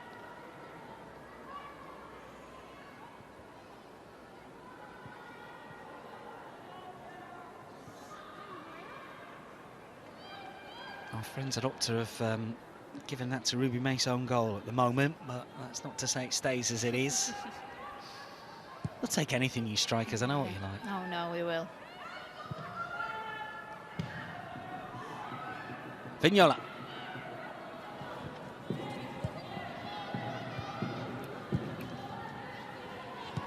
To the left-hand side, Shikawa will try and just help this one on. Oh, that's good solid play from Kendall. Bit of a focus on her, obviously, after an England debut. How's she done for you, Lucia Kendall, today? I just think she's really tidy. I think, you know, the England call-up was... She absolutely deserved it, definitely. She played in the championship for a lot of years for Southampton and did really well there and has really grown into the player that she is now. But she's very tidy in the midfield, doesn't lose the ball a lot, and that's what you want from your centre midfield, you know, switching it out, get hold of it. She always wants the ball, always shows for it. She's going to be, she already is, but she's going to be a really good player in this league. Won't be looking to race forward. And with the closing down, Ruby Mace has to shake off that OG disappointment.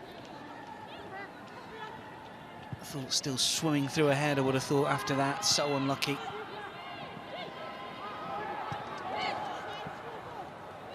It's going to be an Everton throw.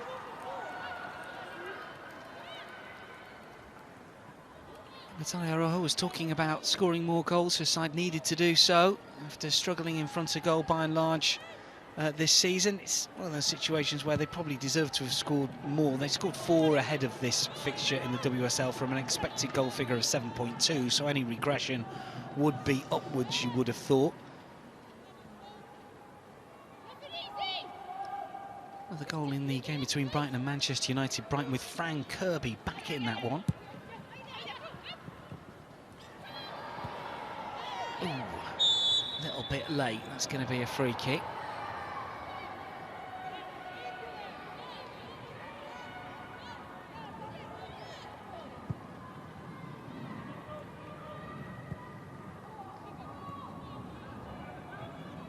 Ishikawa. Ramsey slides it through but gives it away, and Daly will turn it back, and Mullet's on the move. She's got Salmon to this near side as well. This is Kendall in the space near side for Maltby. Everton win it. Is the counter on here for the Merseysiders. Vignola to Chulamuki. No real room to manoeuvre in that midfield third.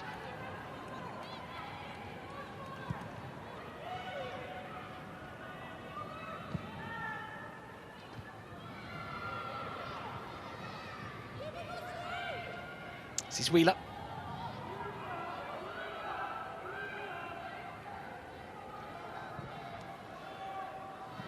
Over the top, and that's going to be comfortably collected by D'Angelo.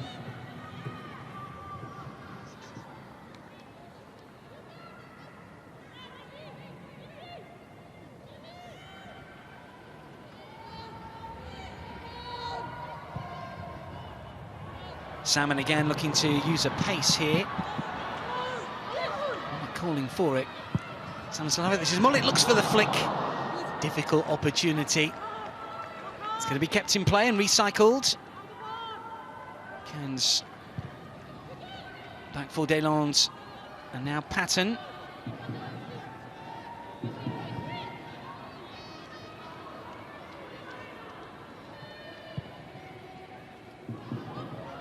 Salmon again to control Daly inside the penalty area.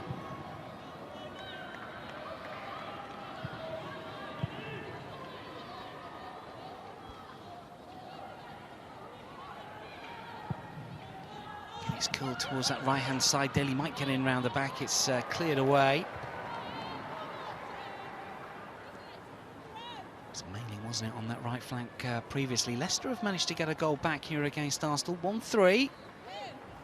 Late concerns maybe for the Gunners. Natalia Rojo will be hoping there's no late concerns here, but there's 10 minutes remaining, and given the way that this game has gone, who knows what might happen in the final 10.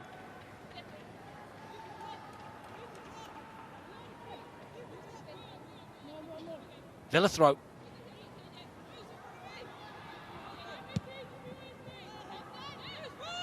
Kendall's as well to keep it in play. That's clever. Salmon to shoot goalwards, and Ramsey to get down well. Yeah, great effort there from Lucia Kendall to keep it in, and then a great pass to Ebony Salmon on the edge of the box. I think she maybe should have gone with a left foot and tried to curl it, but obviously, you know, weaker foot, you always want to get it on your stronger foot to have the best chance of getting a good strike away. It's a neat ball forward. Vignola on this near side from Van Hool. Vignola. Gago inside the box. Vignola still has it, does get the cross in! Oh! Well, it was a difficult opportunity for sure. Not easy for Yuka Momiki. Got in front of a marker, but this is a hard chance. Yeah, and I also think Lucia Kendall's done brilliantly to get back and put her off, because I think if she's not marked in that moment, she probably scores from that. So Lucia Kendall's done brilliantly to get goal side and stop the shot. Yeah, not the clean shot, and that's because of the presence of the Aston Villa midfielder, who has been all action As you mentioned, she just does the simple things well, good momentum to her play, keeps the ball moving.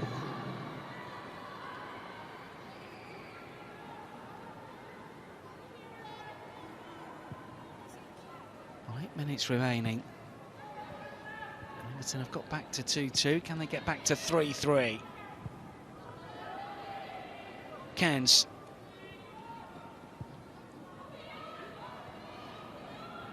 Delande.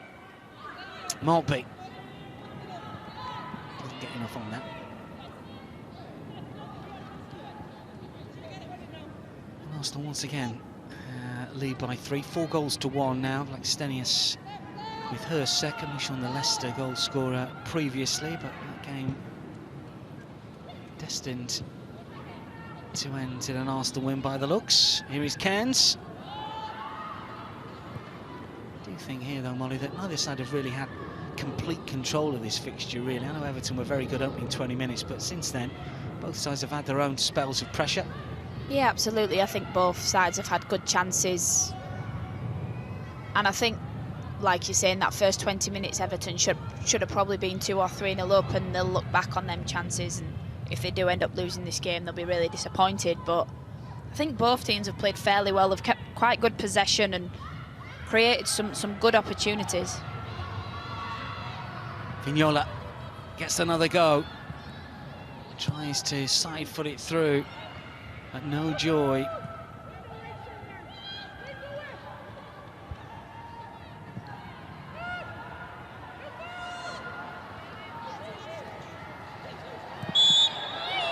Free kick, it was Kitagawa. He was brought down. Here's another opportunity. Dealing with the awkward challenge.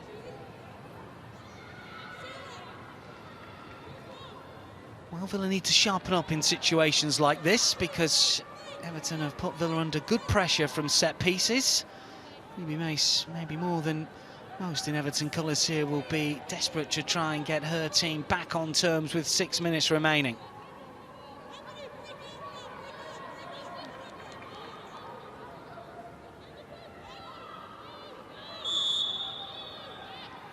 Up goes the signal. Kitagawa to deliver here. Out swinger, flat trajectory. Kendall again is there to clear. Everton might have another go. Good touch. And digs out the cross really well. Evades everybody so far. This is Gago to poke it forwards. That was on her right side, unfavoured. Still has possession. And does manage to curl back in. They're queuing up far side. Take it down. Oh, off the crossbar!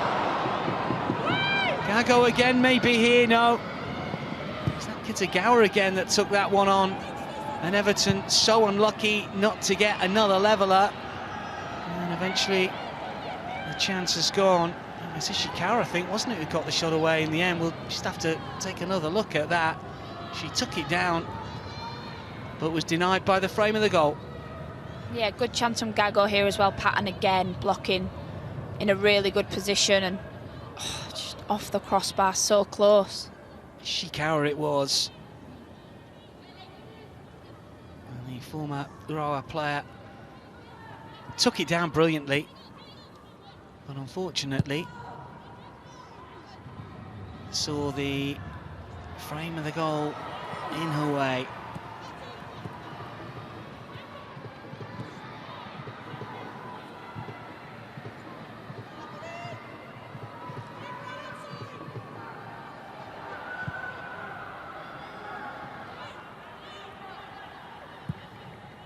Ramsey.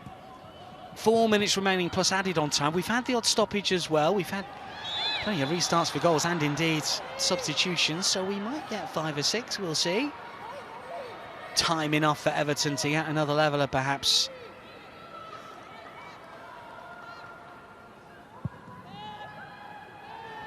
Gago on the move again. Wilms, that's been a really good battle.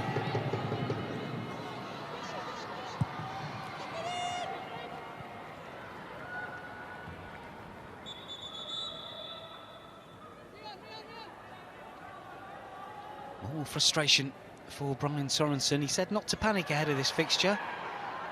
And he'd probably say the same after this one as well, but at some stage, I'm not saying you have to panic, but something's got to change. I mean, obviously the structure of the league this season, Molly, as you know, is different, and the team that finishes bottom still got an opportunity to stay a top flight side, so it is very different. There's less jeopardy really on the line. Yeah, absolutely. Obviously, I wish that happened last season while I was in there, but, you know, can't have everything. But I think also Sorensen will look at the performance of his players as well, and I know that they're 3-2 down right now, but they've played really well. You know, Vignola's had a brilliant game. Payne played really well, Gago as well on the left-hand side. They're all positives for Everton. It's just, unfortunately, they've conceded 3 goals, which ultimately mean that they might go on to lose a game. But I think when they watch it back in analysis, it might not be as bad as what it feels right now. It's interesting as well when you look at the last game as well. There was an own goal, there was a deflected goal against Manchester United, and when your luck's out, your luck is out. And this one from Ruby Mace, well, just changed the trajectory of the flight of the ball, and Ramsey had no chance, and it was sort of sailing towards her really.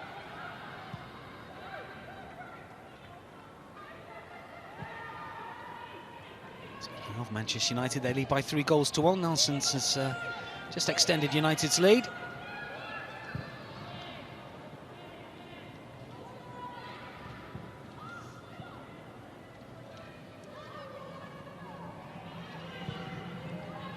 Mace for Ishikawa.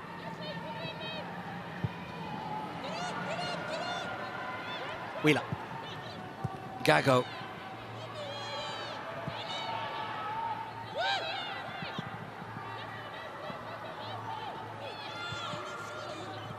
Muki will flick it forward. Gago's on the move. Not inside the area just yet. Vignola far post. Comes towards her. We've got a Villa player down here. Play continues for now, but not for long. Forceful challenge, and it's the Villa player that comes off worse.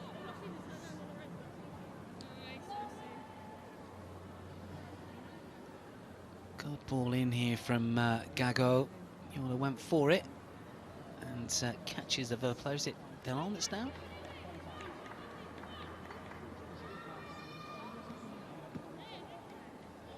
Delon on the deck at the minute, just caught, I think, by Vignon. She tried to get the shot away. Yeah, it's good defending, you know, to be able to get that ball away. Vignola's coming in at the back post off Gago's cross. But Villa are doing really well to just calm the game down, get rid of it when needed. And I think she might be taking a little bit extra time to what she usually would here, just to get the physios on, everybody regroup, have a drink, and get ready for the last 3, 4, 5 minutes of this game. Yeah, we'll see what the board says here. How many minutes of added on time are we going to get after the 90? Right, making life difficult for Manchester United. Sekula's got one back late on in that game. 2-3 the score. 5 minutes of added on time, we're told here. I thought we might get a little bit more than that, but maybe had the stoppages that we saw in the first. Obviously, restarts and alterations can add on seconds, minutes to what we're going to get, but Villa will be relatively confident of seeing this one out. But if the first half showed anything, is that never say never to anything, because we've got a goal in the 8th minute of added on time now.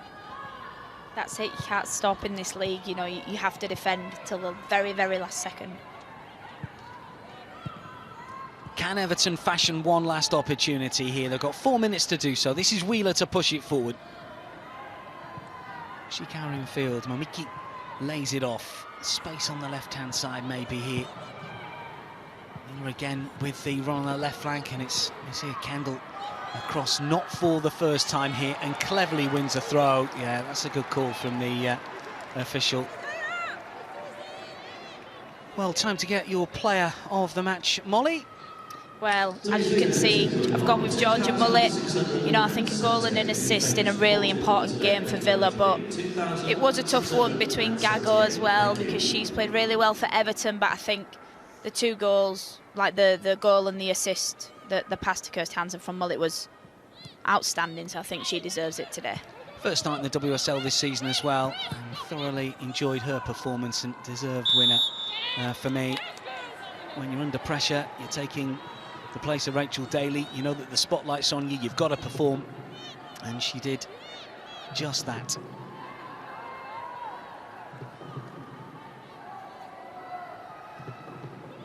Kirsty Hansen, of course, there on the right with the second for Villa. At that stage, I thought it might end up being the winner. As it was, Everton came back into it. And then the own goal from Ruby Mace looks like it's going to be the difference. It's never the best way to settle a fixture.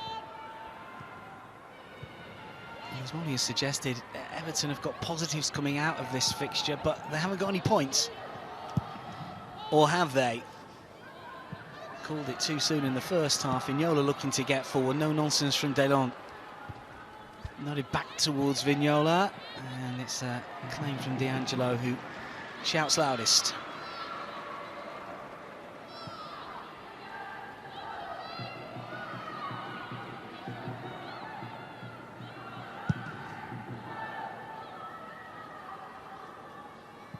Two minutes to see this one out.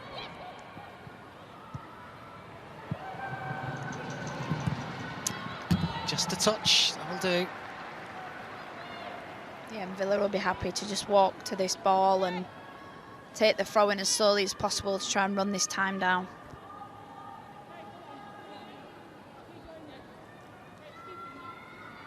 Three points, which should see Villa jump up a few places in the standings. It depends on results elsewhere, of course, just behind Brighton and London City Lionesses. But with Brighton currently losing, London City have already played this weekend. It will see Villa jump to 6 on goal difference from the newly promoted side and heavy spenders of the league. It's presuming that Villa get over the line. Everton looking for one last chance to get a third. Vignola, who's worked tirelessly, does get the cross in. Gago might get a second goal, and does!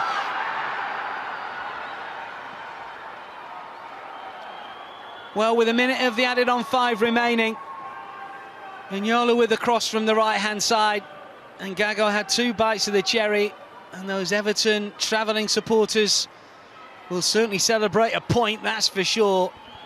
And Gago makes sure she had time in enough to smash into the net. Yeah, and Vignola's done so well here to get this cross in, and Gago smashes it in the back of the net, doesn't it? And maybe she should be sharing the Player of the Match award with Georgia Mullet now. Maybe I made a bit of a mistake. Well, we press you to give it early, and it's always on the condition that something late doesn't happen, but we should have been warned, because something late has happened in this game, as it did in the first period. But what an important goal for Everton there, and for Sorensen. For his team to be able to come back and get another goal in this game, so important, and might push them on in the league even more now. And forward towards Daly. It's going to bounce through, cleared away. Or maybe it is going to be a draw after all. Well, that is the whistle. And Everton have scrambled a point here. It looked like Natalia Rojo's team were going to get all 3 despite going down early. But Gago at the double has made sure that the Merseysiders have grabbed a point here. And when you look back on the game as a whole, probably a share of the spoils is fair. Gago got the first, well taken, on 11 minutes. And she got the equaliser. And 95, Georgia Mullet, in her first start in the WSL this season, had a real impact in this fixture as well, and she managed to get the leveller, the first leveller of the game, just before half-time. That was before Villa managed to push in front, of course. Mullet this time with the assist. Really good first start of the campaign for Georgia Mullet. She was on England under-23 duty recently. Her goal, then assist, put Villa in front for 2-1. But then it was 2-2. Brilliantly curled goal into the corner from the substitute for Everton. Got to give an awful lot of credit to Kitagawa to make it 2-2. That was with 20 minutes remaining. And at that stage, you're thinking Everton potentially can go on and win it. As it was, Macy's own goal and then Gago's late reply means it's finished here at Villa Park. Aston Villa 3, Everton 3.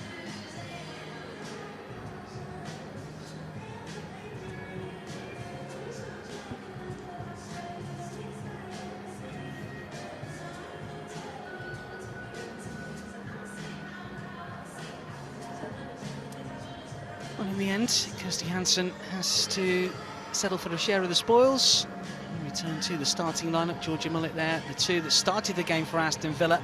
Very strange, isn't it? Because the emotions sway one way or the other. And we talked about momentum shift throughout this game, and it's just been one of those fixtures that looked like Everton were going to dominate and win easy after half an hour. Then you're thinking, well, Villa have got the quality, and they've kicked on to nick it 3-2, and then 3-3. I called it about fair, but I called the result one way and the other.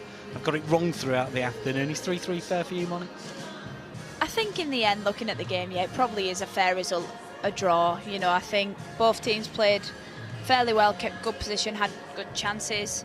But I think it is just about both of them now going into the next game, trying not to concede as many goals. I think that's so important in this league. But I think both managers won't be happy, but they won't be, you know, really upset. They've both come away with a point and a fair result in the end, I think. It's one of those situations, isn't it, that you've got to be pleased with your side's attacking play. And Natalia Rojo's been talking about how well her defence have been doing this season and the fact that they've managed 3 clean sheets in the WSL. But obviously they've conceded 3 here, and it's never easy to work on everything at the same time. They've got good strikers, and we know that. And maybe we've just seen with Villa have got a bit more strength in depth. Rachel Daly didn't start today, and maybe going forward we'll see a little bit more from the likes of Mullet, from the likes of Kirsty Hansen as well. And although there's Everton fans that we just saw a glimpse of, they will be heading back to Merseyside, and their side haven't won despite dominating the opening half an hour. They're probably going to be pleased with a point in the end. And well, we can get some post-match reaction from Claire Wheeler of Everton next. Claire, a point at the end of a quite crazy game. How does that feel? Yeah, crazy. As you described it, that's how it felt. Obviously, it was a bit end-to-end. I think we started off really well, and then obviously key moments we switched off and they capitalised. A really good first half performance, and then to go in 1-1 kind of flipped it on its head at the end of the game. Aston Villa probably feel disappointed with a point at the end of it. Yeah, I think obviously both teams wanted more out of this game, and we both had settled for a draw. And you know, credit to them, they had their chances, they took them. And I think for us, you know, we didn't give up to the final whistle, and we were able to steal the point in the end. Congratulations. Thank you. Thank you. It's a stranger, isn't it? You're saying congratulations about a point, but it does feel that way for Everton, doesn't it? Especially when you score so late on. Yeah, I think anything after 90 minutes, you've stolen a point away. I think, especially with, unfortunately, the own goal from Ruby Mace. You know, she'll have been so upset at that, and she'll have wanted to just push her team to go and try and find that equaliser. And Gago obviously did that in the end for her. But yeah, I think it is a point stolen, let's say, for Everton. Everton grab a point, and given their malaise after that win over Liverpool on match day 1. Probably most welcome for Brian Sorensen. Obviously, Villa have been in slightly better form, and we thought that they might jump up a couple of places in the WSL. That won't happen now. We'll have to wait till the other scores, of course, to come in. But Kelly Gago is a real threat, isn't she? She's got something about her. She plays on the left-hand side. She's got really good footwork. She's a really hard runner.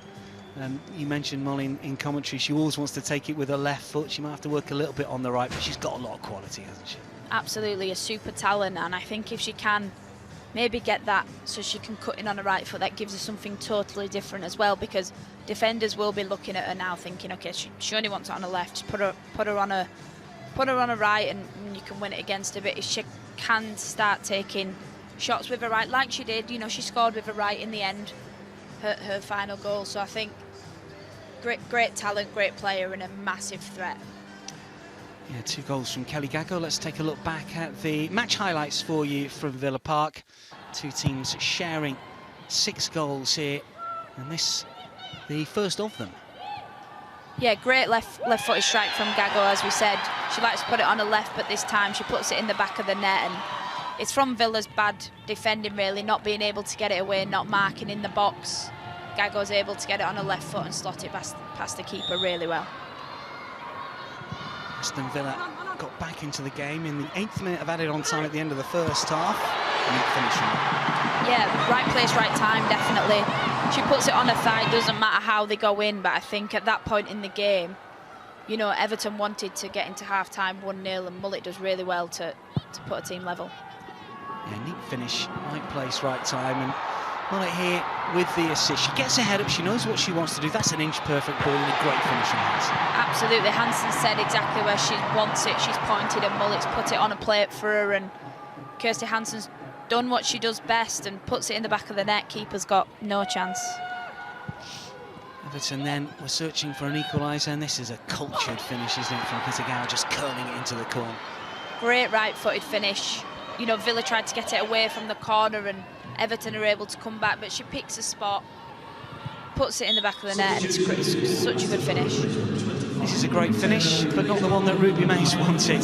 Home goal, unfortunately. Yeah, such a shame for Ruby Mace. Like we said all game, she played well at centre-back, but an intricate corner from Villa, and Ebony Salmon puts it in an area, and Ruby Mace unfortunately puts it into the back of her own net.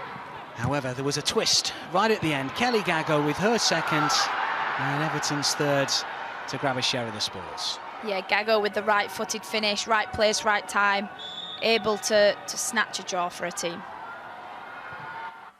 Thumped home with real panache. Well, Gago got 2, but Georgia Mullet got a goal and an assist on her first WSL start of the season, and we can hear from our player of the match next. Georgia, I'm sure that you'd probably be rather stood here celebrating 3 points, but your first goal at Villa Park, how was that? Yeah, you know, it's really good. I've been waiting to finally get one in the league. Like you said, it's a shame we couldn't get the 3 points, but I'm glad that I made a goal and assist for the team. Yeah, your personal performance, a goal and an assist, obviously scored before the international break as well, so getting into a bit of a rhythm now. Yeah, definitely. I mean, it was my first start as well, so I'm glad that I can contribute this to the team, and hopefully I said last time that I can keep building on it, and it's another step forward today. I'm sure lots of positives from the team as well, because the performance was there, just a shame the 3 points weren't. Yeah, definitely. I think, you know, first 20 we could have started stronger, which probably left to our draw in the end, but we'll work on it, we'll build on it. You know, the manager's telling us good things, and we're a good group, so hopefully we can build on it. Well, congratulations, you are the Barclays WSL Player of the Match. Thank you, thank you. A goal and an assist for Georgia Mullet on her first WSL start of the campaign. She played really well to help Aston Villa to a point, but no more, unfortunately, for Natalia Araujo's side. As you can see, results in bar the bottom one yesterday. Chelsea beat London City 2-0. City beat West Ham by a goal to 0 yesterday. 3-3 here. Brighton 2, Manchester United 3 in the end. Nerves jangling for United fans, but they get over the line with a win. Leicester City 1, Arsenal 4. Stina Blackstenius with a couple of goals there for the Gunners. And ongoing, Tottenham 2, Liverpool 1. That is a latest score. Well, Kelly Gago at the double did enough for Everton to grab a share of the spoils here. 3-3 as the goals and the points are shared. From myself, Dan Roebuck, and from Molly May Sharp. Thanks for your company. We'll see you next time.